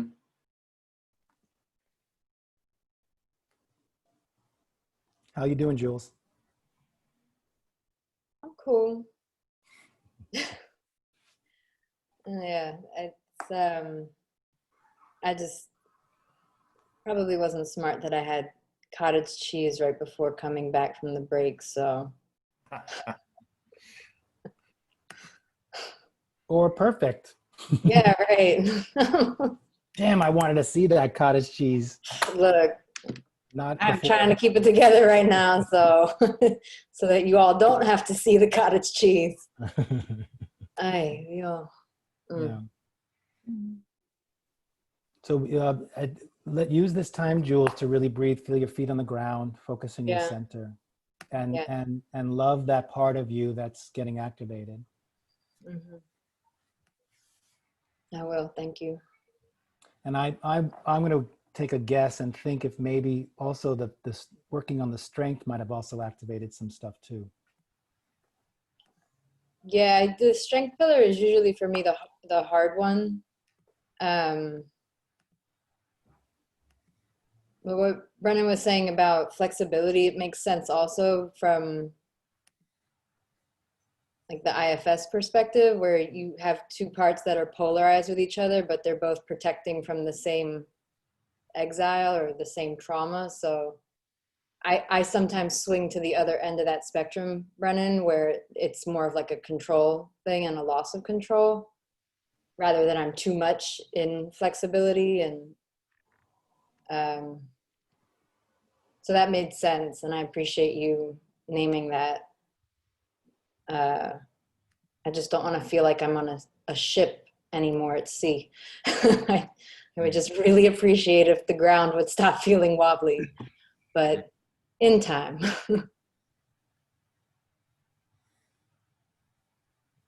So you've just named what the solution is, right? What the direction is in these moments to train yourself, and you know what I'm talking about, to train yourself to feel your feet on the ground, your butt in that chair, focus in your center. Yeah. That's your anchor. You can always rely on your center. It never leaves. It'll never abandon you. Right. It'll never betray you. Doesn't go on holiday. It's always with you. And as long as we are on a planet with gravity, the ground will always be beneath you. That's right. And that's trust. And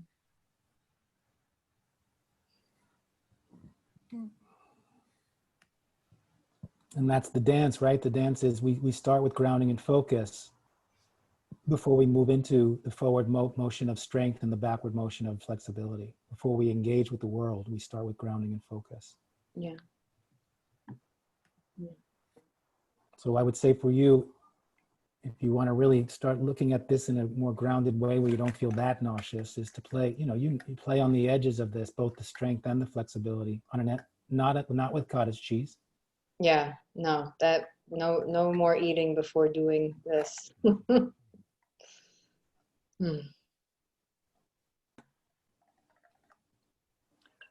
How are you feeling how are you feeling in relation to the group right now?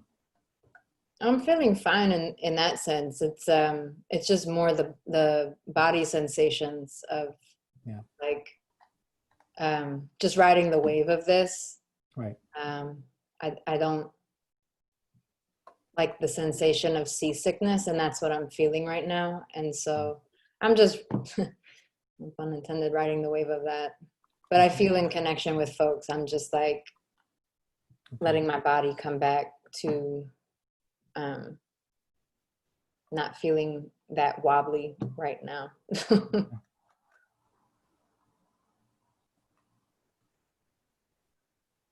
Let's all slowly take some deep breaths in through the nose, out through the mouth. Let's bring it home. Let's bring it home.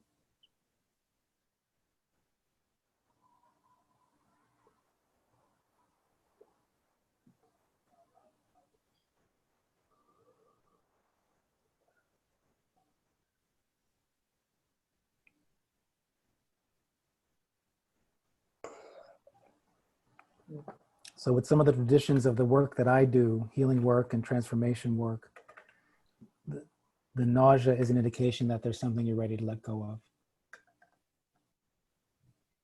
And you may not need to know what it is, but just know that the message I would give, if you want to go with this cosmology, is there's something you're ready to let go of.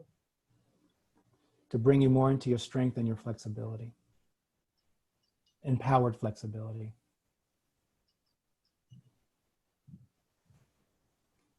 Anyone else want to share? I want to move on, but I just want to make sure everyone gets a chance to, if there's any questions or comments. Will?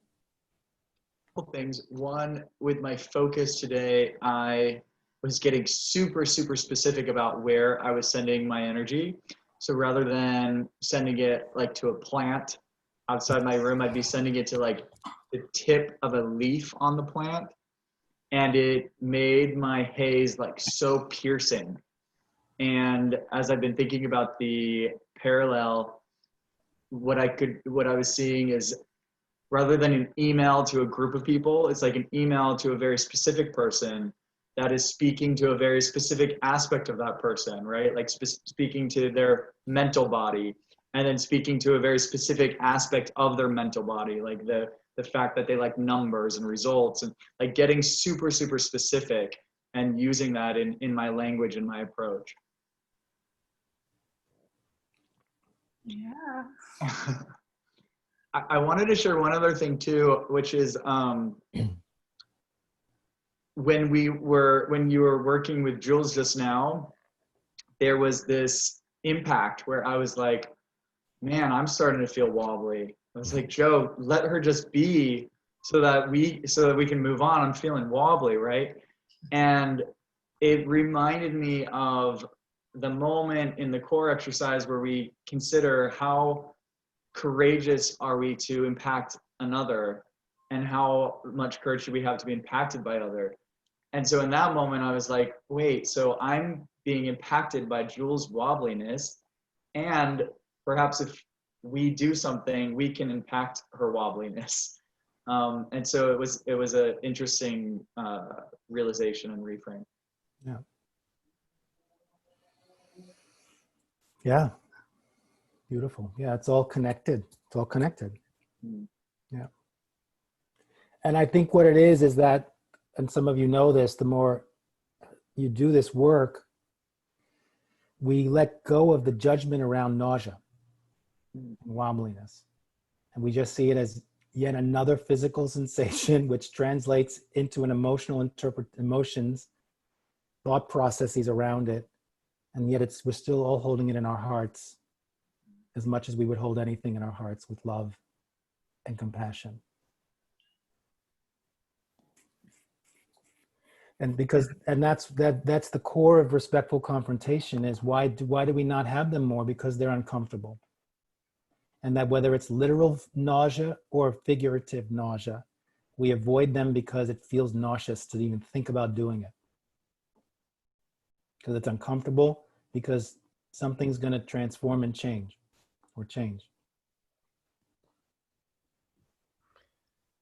Couple of things. One, I just want to simply say that I felt the sensation of vertigo as as you were describing it, Jules. So, and so just want you to know that you're felt and heard. And I could go on about my own experience with that, but I'll just leave it at that. So thank you. The other thing is, thank you, Joe, for this, bringing the four together all in one exercise, so to speak. There's a lot to work with there. So it's very juicy. There's a lot to work with there. Thank you. Yeah. That's why I'm doing that, because this is the last full session of our apprenticeship. I'm hoping you're going to continue your practices. Certainly for those of you who want to go on and do the teacher training, you need to continue your practices. And I want to give you new things to look at. Right? That's the different levels. You do the same exercise, but every time I offer you new insights to how you can take it deeper, to get deeper into it. So it's nice to hear that you're saying there's plenty to work on. Great. Yeah. Yeah. Okay, so I wanted to switch gears and look a little bit. You know, you had a chance to, hopefully you had a chance to watch that recording of that dojo we did about a month ago on respectful defense and aggression and all of that. And if you haven't, I really recommend you look at it, because it gives you really good, I think, a good insight. Who had a chance to look at it? Who was groovy? 2 people. Okay, so I really recommend you look at it. It's going to give you a lot of context about how to deal with challenges as they come, and to navigate the flexibility and the respectful defense, and understanding different levels of aggression. And you had a chance to prepare your own confrontation. So in the whole training, what we've done is we've gone through the 4 pillars in a sense, and we've gone through the 4 parts. 4 parts being respectful self, respectful engagement, respectful offense, and defense. Either we've done it in these sessions or you've done them in your work group. We've gone through grounding, focus, strength, and flexibility. We've spent a lot of time on the transitions between grounding and focus, and on the transition between focus and strength, if you remember, to give you more things to work on with that. And then what we were just playing with was just adding, we didn't go a lot into flexibility, and we're not spending a lot of time on respectful defense, but just for the context to give you the progression of that. And I want to just remind us of some of the things that we have done. You can see we started this whole thing of so it's becoming clearer and clearer to me. I just want to share with you. For me as a human being, as an American citizen, at this moment in time, living in Washington, D.C., being someone of compassion, knowing what human beings are capable of, knowing what other people, non-Americans, are capable of, and living out what we're living through. It's been rough. And, you know, and it's been an interesting process of how do I write about this? I haven't been, you know, I don't do op-eds, I don't write a lot of articles, because I don't want to get caught up in the polarity, the polarization. I don't want to take a side. I don't want to, because I don't think that's contributing. And then what I am writing about is how we can transcend that. What takes us past the biases, what takes us past the classification of race and gender and class and all of that. And that what binds us all is our highest human values. And I would say, if we have anything to fight for, it's our highest. The only thing you could say on one level we have to fight for is for our highest human values. And that I've said this before, and I'll say it again, that the core of this work is basically we become activists in calling people back to their humanity. We become activists, and a training in our activism is maintaining our own humanity, which means that means we can in our hearts find a way to include everyone. And I'm not saying I'm right, and I'm not saying I stand behind that 100%. I'm just sharing with you where I'm at right now. And it's an aspiration. I can't do it. there are some people that I can't feel strongly in my heart at this moment. There are some people that I actually question on a regular basis whether I think that they're humans or not, or whether they have access to their humanity or not. The higher part of me knows they do. The everyday part of me is like, what are you, crazy? And that's my practice. But as a practice of respectful confrontation, when you take it to its highest level, it's a practice of being on this planet to cultivate within our, stand in our power, which means standing truthfully and fully in our humanity, which is power in vulnerability. To be able to engage with others from that place, to maintain a connection with the earth and its beauty and all that it offers and all of its beings on it. It's what we're here for, you could say on one level, is to be who we are, our fullest selves, in our highest values, to connect with deep honor and respect with the earth and all of its beings. And when engaging with other humans, to be able to somehow know that even though you don't see it, there is humanity within them. And if there's ever a time where that is crucial, it's now. And that's right relationship, right? And it's not that we have to do with everyone. There are some people where there's no way I could get there. I don't have enough mastery to get there, to see their humanity. But there's billions of other beings that I can do that with. So why not make that my strategy? And so what this practice is connecting with our humanity and then trying our best to at least acknowledge that there's everyone we connect with has a humanity. And that we're overcoming our habitual patterns of needing to be right, needing to be the good guy, as opposed to the bad guy, and needing to win. Because any one of those three is just perpetuating where we're in now. What I'm writing in the book, Sphere of Civility, is that the problem is not the polarization. The problem is the stagnation that the polarization causes. We're not getting things done because we're sticking to polarized viewpoints of there has to be a good guy and a bad guy. There has to be a winner and a loser. Someone has to be right, which means someone is wrong. And I believe I can talk, I'm writing about it. I'm trying to really clarify that and get focused on that. But I bring this into what this work is. That every time you confront someone, now let's just bring it back to our friends and our family and our colleagues. If you're not acknowledging, if you're not coming from your humanity, from your personal power in your heart, and you're not making an attempt to connect with them from their personal power in their heart, therefore their humanity, you're not going to have the magical alchemical experience of new solutions emerging, of deepening relationship. You're just going to perpetuate the thing of criticism, accusation, judgment, and it's hard. And so what is the work we're doing from a higher level in apprenticeship is that you could say, what is our purpose? Our purpose is to, wherever we go, do our best to create an environment of safety and trust. What if that was our only goal? Because I fundamentally believe that, and I've been teaching this around the world, is that the only way lasting transformation can happen is if there's safety and trust. Making someone change is, to me, trauma, is you are committing trauma. You're committing an experience that creates trauma, to expect someone to change.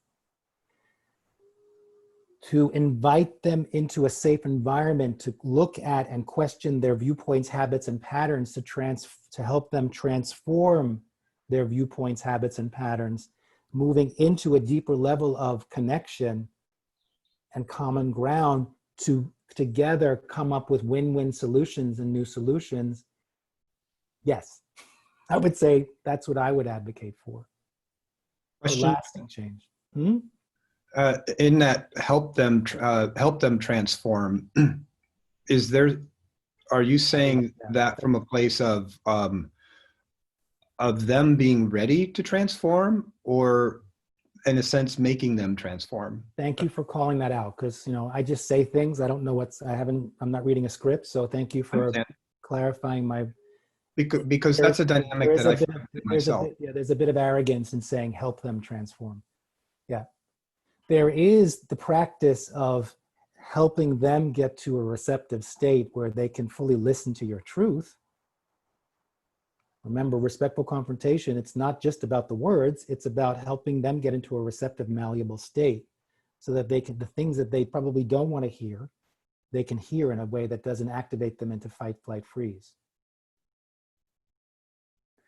Thank you. So, yeah, so thank you for sharpening my use of words. I really appreciate that. So I want to bring that back to how we started, which was, you can read this. Remember, this was a practice of teaching you of understanding what does it mean to facilitate transformation, whether that's in a one-on-one conversation or a session or with a group.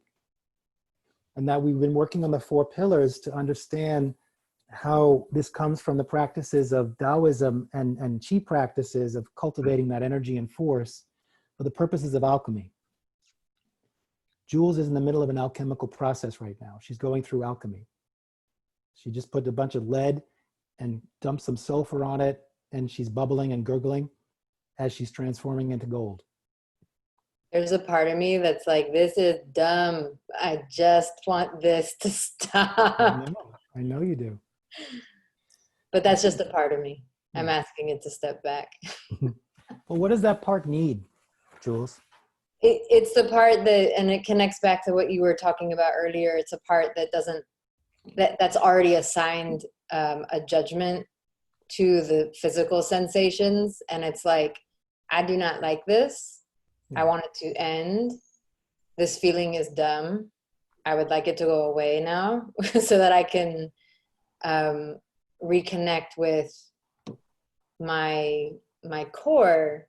Because this part is like, it's blending, it's coming in, it's trying to take over, and I'm trying to tell it, I see you, I appreciate you, and would you be willing to step back enough so that I could be fully present with myself. So I'm just aware, as you've been talking, that there's a lot of parts within me that assign judgments to different sensations and different emotions and different experiences. Yeah. And if they can step back enough and I can be in relationship to them with myself, with my core, then I could have a little bit more harmony and balance within my system. Okay. So that in itself is also a judgment that you should be feeling harmony and balance.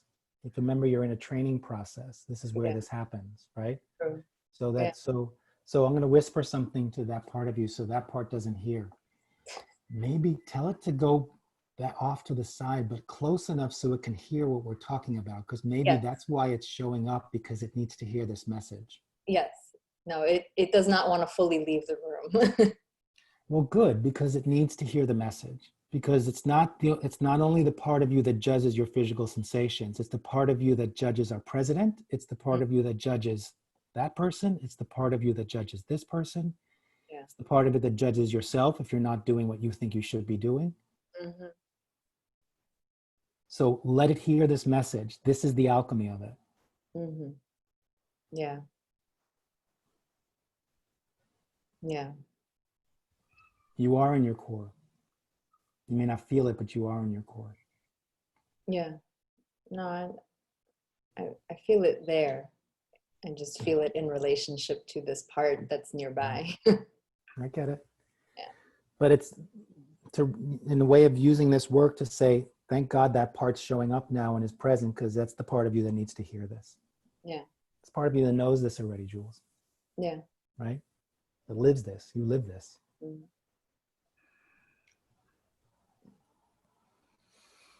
Let's take a breath. Let's just move our hands and move your feet.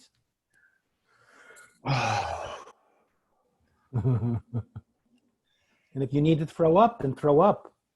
Big whoop. Better out than in. True. So can I go on? Can I go on? Yeah. Okay. So alchemy, Qi practice, practice of the heart and compassion, and the embodiment of the warrior, right? That's what we started with. And this talk I'm giving now is how do you take respectful confrontation to a deeper level? And what also is happening, and a lot of you experiencing here, and some of you, is, and when you're working with people, is where are people not receptive, or where are they in their resistance? And how do we slowly, with honor and respect, not with righteousness and arrogance, shift it so that they're not full and they can hear something new, that their pot's not turned upside down where nothing comes in, that help them to mend the cracks in their pot so that they can start retaining some of the things that they're experiencing and opening to. And more importantly, what you're all experiencing is a reshuffling of the wiring you have so that there's room for things to come in a new way. You're not just wiring it into what you already know to reinforce that.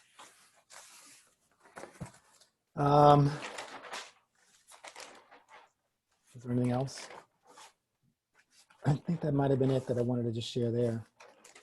From this idea of transformational leadership. Remember, respectful leadership, which was empowered presence and authority and credibility, safety and trust, and respectful persuasion.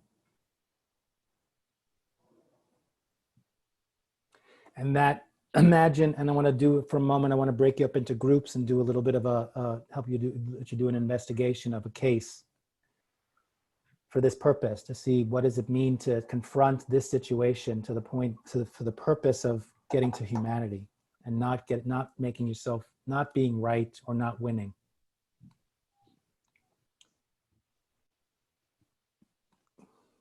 So the case I want to do with you, we're going to break you up into groups of two. I'm going to work with Anika and Kelly because they've already experienced this. This is something that came up Thursday in our NASA session, which was great, by the way. It was so much fun working with them. Brendan will have to talk. It was really sweet. And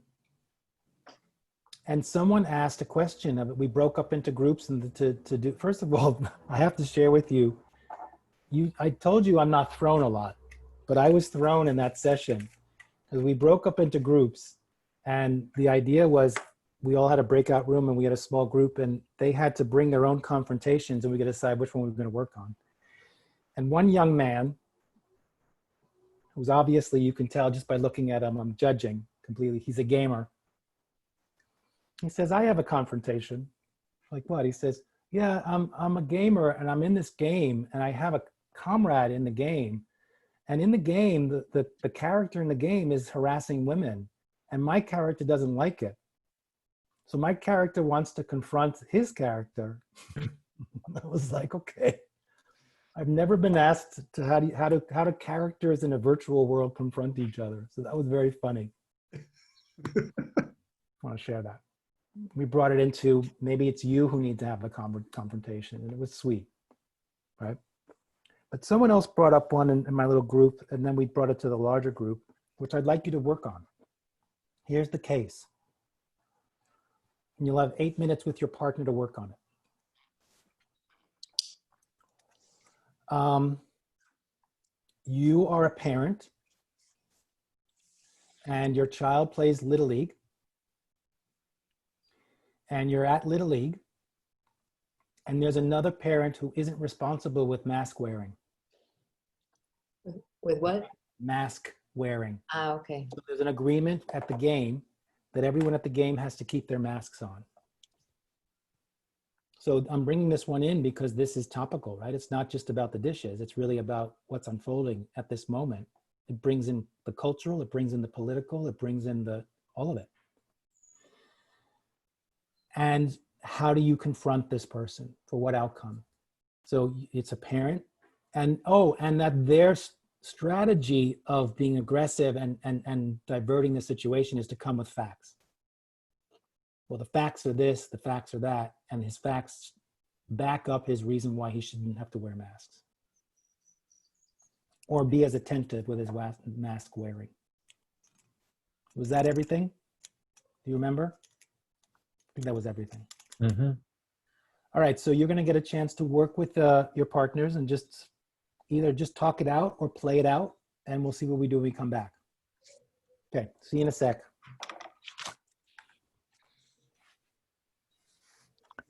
Three, two, one, blast off.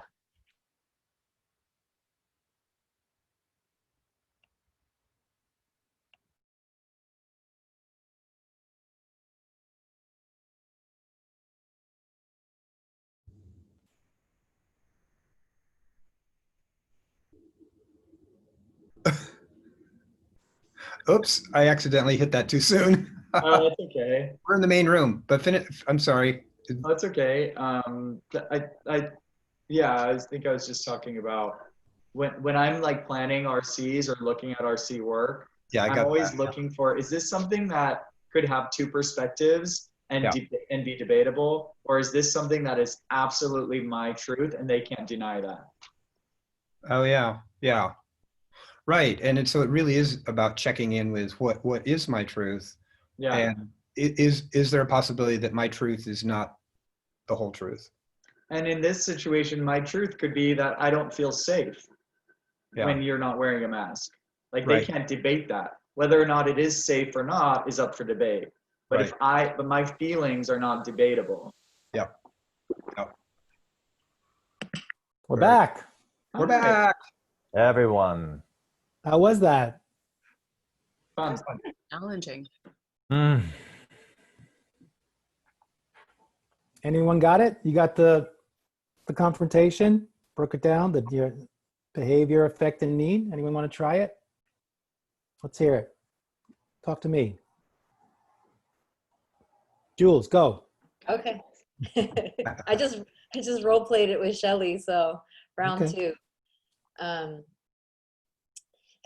Joe, I'm wondering, can we go over here and just talk one-to-one real quick? I was hoping that I could just, Yeah, chat you up real quick. Are you going to make me put on my mask if I do that? Well, I know that our kids are watching the game right now and they're in between innings. So I was just hoping to connect with you one-to-one. Do you have a couple minutes for that? It shouldn't take that long. Okay, yeah, I got a couple of minutes, yeah. Yeah. I did want to connect with you around the mask wearing, and I just wanted to let you know, what I'm noticing is that you're not wearing a mask right now, and I have to say, Joe, that I'm really feeling scared right now. I'm really just noticing that when folks don't wear their masks, it makes me feel really scared. Come on, scared? Well, just hear me out. Just, I mean, if I just show you, I mean, what's the odds of you getting it? Like only 200,000 people have died in this country. I mean, right. there's 300 million people in this country. I hear you, Joe. And what I'm aware of is that in our parent community, we've had some agreements here that we would wear our masks. And what I'm really needing right now is that sense of community. And I'd love it if you would come over and sit with us and talk, and we could, have fun and watch our kids together. But, I really need to feel that sense of coming together. And so I'd really want to just invite you to put your mask back on so that we could do that. What are you thinking about that? I thought we were a community. Yeah, I hear that. And what I'm aware of is that when the masks are off in this particular parent community, when we watch our kids play, that the agreement was that the parents would have their masks on. So I'd really love for you to come sit with us and to participate in this community. But I really need, and we collectively really need the mask to be on. Is that something that you could be open to? Yeah. Look, I get it. This pandemic is a shit show. I totally, look, I get it. But I'd really love for us to come together on this. And I just know what I need around that when I'm feeling nervous or when I'm feeling scared around this. So could we come together on that? Good job. Thank you. Good job. So what I would add to that is that you were at a prime point I mean, like, just the next step could be, what do you need? Okay. Yeah. Right? What's up with you? What do you need? If you got him to the point where you got me, you got, this is what I'm talking about. What you did was you connected with my humanity, and you got me to get to my humanity. You made me receptive and malleable to actually consider it. Yeah. And at that point, you might get more in, this is the transformational aspect of it. The alchemical aspect is, by asking me what I need, you're going to learn something new. Cool. Cool. Thank you. Any feedback? Any feedback to Jules? Nailed it. Thank you. The community is a need rather than a safety as a need is even if those are both needs, I think community has more of a heart pull to it than wanting someone else to, caring about someone else feels safe. Yeah, that really, that was a nice pivot. It just felt like a really beautiful pivot point. It got away from the argument around safety and into something much deeper. Yes. Thank you. So you didn't have to be right, you didn't have to win, and you didn't have to make that person the bad guy. You appeal to their heart. He was flexible.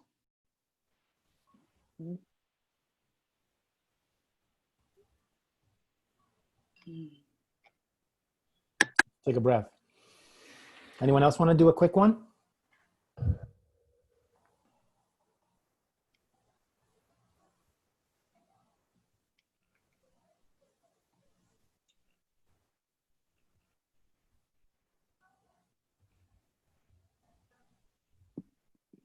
Ratio of students to teachers on this call is a little bit high. No, I would not like to do one. So what I came up with in the training was, just really quickly, hey, you have a minute to talk. I just want to talk to you. So I'm noticing that we're playing the game, we're out playing, and your mask keeps falling off. And then when someone mentions something to you, you come to us with facts. And I guess that's valid, but I just want to let you know the effect it's having on me, and maybe others as well, is that, we're out here, we're all suffering from this pandemic. Our kids are just struggling. We don't get a chance to get out and just to have some fun. And this is an opportunity to have some fun. And so I'm just wondering, what I need right now is to just know that we can just have some fun and not have to be thinking about these things. It's another way to approach it. So it's an appeal to their heart, fun, community.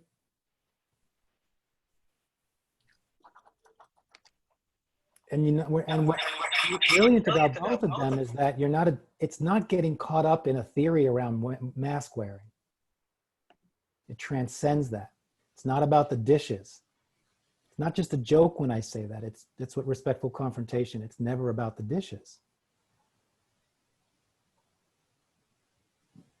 But we're so trained to get caught up in the dishes and the wet mask wearing, and we miss the opportunity for new solutions and coming together and deepening relationship and mutual empowerment.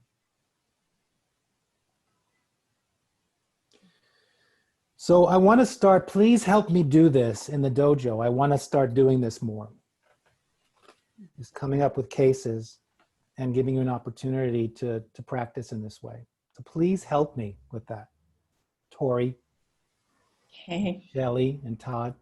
What does that help look like, and Joe? Will. No, just reminding me and just, reminding. Yeah. As opposed to sample cases showing up in your inbox or something. Well, I've got plenty, but if people want to bring some, certainly, yeah. But it's more about me just doing the discipline of saying, okay, now this time to this time, we're going to do practice lab. Okay. I hope that after this training, you all can come, if you can, to the dojo. It's been fun. If only the timing were good. Yeah. You got to quit your job, that's all. Listen, it's on the table right now, so. Okay, so let's take a breath. We've got a few more minutes. I am so incredibly grateful to you all, and so appreciative, and yeah, for your participation in this, and dancing with this, and your commitment, and your dedication, and your devotion to me, to this work, to one another, to the and to the mission, mostly, of wanting to step in to be your best self around this arena for the purpose of deepening relationship, bringing individuals closer together, and empowering everyone involved, as a personal mission and as a global mission. Deeply honored. Like I said, this is giving you, I hope it's giving you some stuff to work on as we move forward. I want to figure out the quickest way for us to get into the teacher training and get us together. I hope that happens soon. And maybe we can come up with some creative ideas to keep something like this going, or whatever. Gaza group. Gaza group. All right, yeah.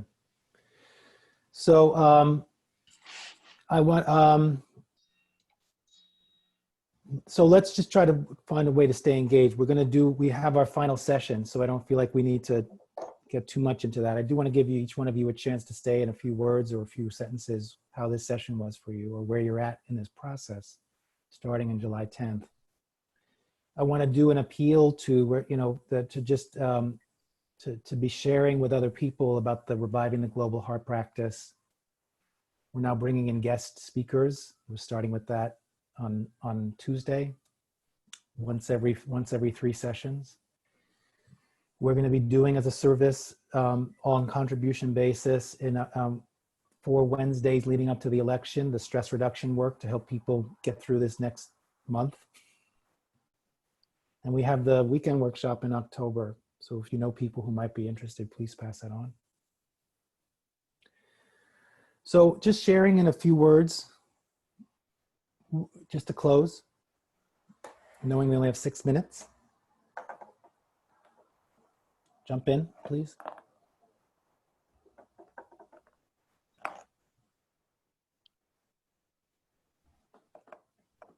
Sometimes just trust your heart. You don't have to plan it out. Thank you all for your spiritual friendship and courage during this time. It's, been great to connect with other people who are, who have high ideals and standards for themselves, and, who just hold a wish for the betterment of our world. Thank you.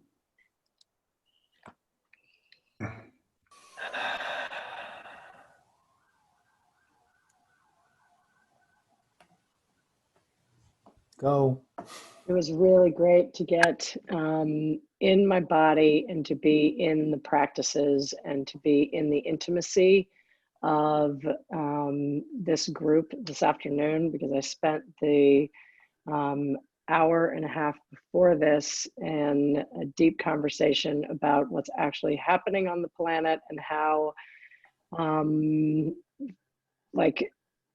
dissolve all, this was the conversation I was in. How can we dissolve all the systems? That was not my point of view. And it feels so fucking exhausting on my energy system to try and meet that and have a impact on some positive perspective of how to be in the systematic hardness. So it was really fabulous to be in my breath, my body grounded and connected, and to feel the power and the wisdom of this group of people, and to feel like I'm got the superpower team. So thank you.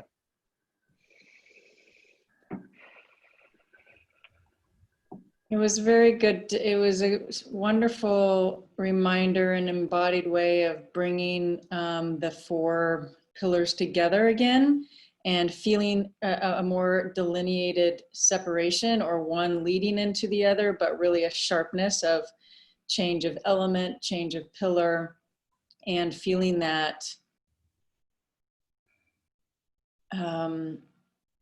the alivening that came from that clarity and precise separation, and yet together. And I really felt that. I really feel I have a gratitude for feeling pretty intimately the embodied experiences of Kelly, of you, Kelly, and Jules. Like I really felt you guys in your process, and I have gratitude for that connection. Yeah.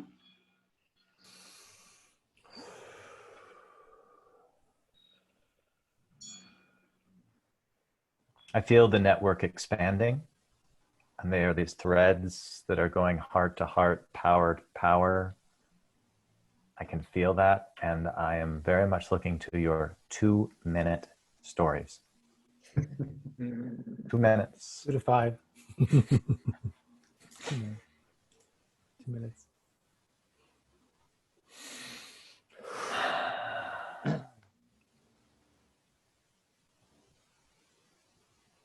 I'm deeply grateful for being able to deepen this practice and the connection that I feel with everyone here, each of you. Curtis asked me, we're working together as support. He asked me last week about, gee, we've been consistent with these practices. Are you feeling any difference? And I thought to myself, my initial thought was, well, I've only been consistent for a short period of time and it's really too early to tell. Then I thought about it and I'm like, this has been probably one of the most, if not the most challenging time in my professional career. And I've been able to meet the challenge with a lot more equanimity, not perfect, but a lot more presence without the need to use, to numb, to tune out. And it's due in large part to the connection that we cultivate with one another and our surroundings and ourselves. And I'm really, as I thought back about my answer to that question, I realized, no, the answer is these practices and our connection to one another have greatly enhanced my ability to be resilient in a super challenging time. Thank you all. Thank you, Keith. Oh, I'll say that I'm also in one of the most challenging times in my life, and that this process, this group, each and every one of you have been really exactly right, just the perfect fit for what I've needed to counterbalance my fear, to be inspired to be courageous towards something, not just courageous in the face of fear, but courageous in steps towards a way of being, a solution, and most of all, my core value, which is connection. And I don't take that lightly. I mean, connections have a lot of variety, and the quality and the authenticity of connection that I feel and have felt with each person in this group has been tremendous, and that's for me rare, and so it's just been so exactly right. Thank you. I look forward to what's next. Yay.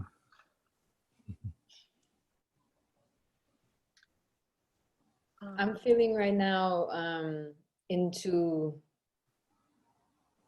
like a sense of being re-engaged and also reimagined.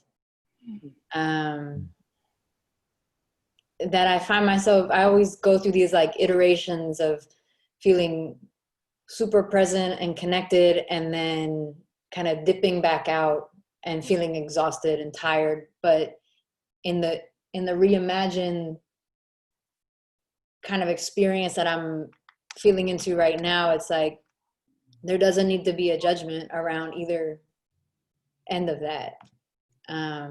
That it can just be, and then I can just be. So today, really, I felt like more invited into that reimagined self than I had in previous sessions. So that's kind of cool. I'm just gonna ride that wave now, not the rave, not the other one. Yeah.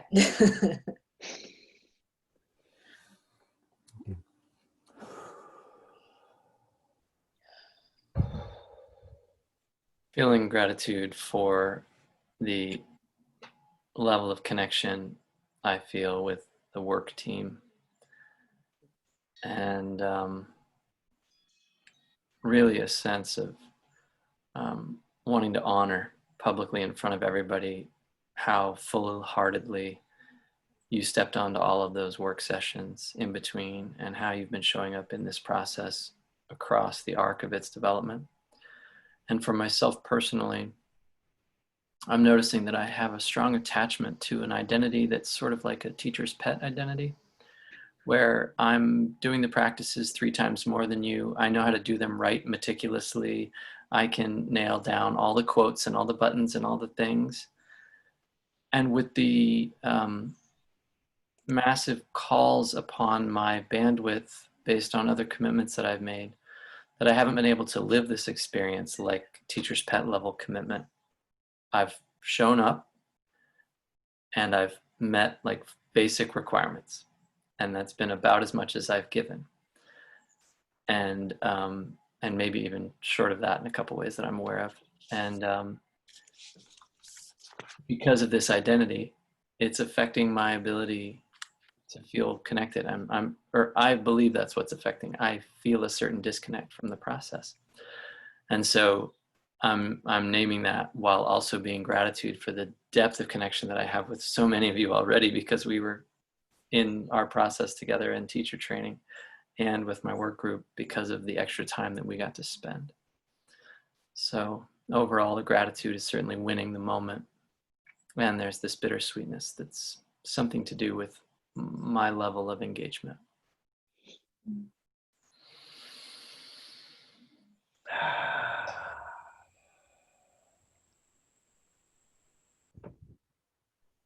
That I'm in a trust, I'm just in full trust. And I'm so happy that whenever it was, maybe not even 2 years ago, of the amount of email I get, that for some reason, the respectful confrontation, Joe's email that someone forwarded to me, that I followed my instinct in the moment where I'm just going to click on this and I just need to go and I need to connect with Joe. And I don't know if he'll remember me, but you know, we met and all these things are going on and I have no idea what it's about, but it just felt right. And that impulse I'm extremely grateful for. And I'm in awe of just my experience, learning more about myself and how I show up and what matters to me, learning about truth. And today, just appreciation of being able to just be, whatever that means. And so trust, truth, and being are what's resonating with me right now. Thank you.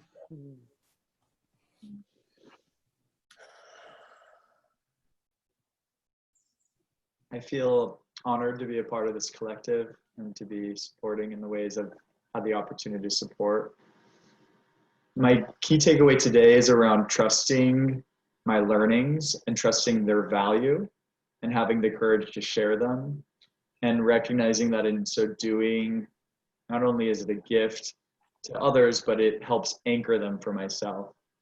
And it also creates a channel for more learnings when I give them that trust of their value.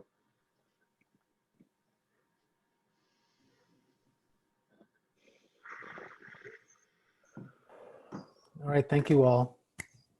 Get in touch if there's any questions or things you need to reflect on or process more. I'm available. We've got pretty much our session scheduled for next week.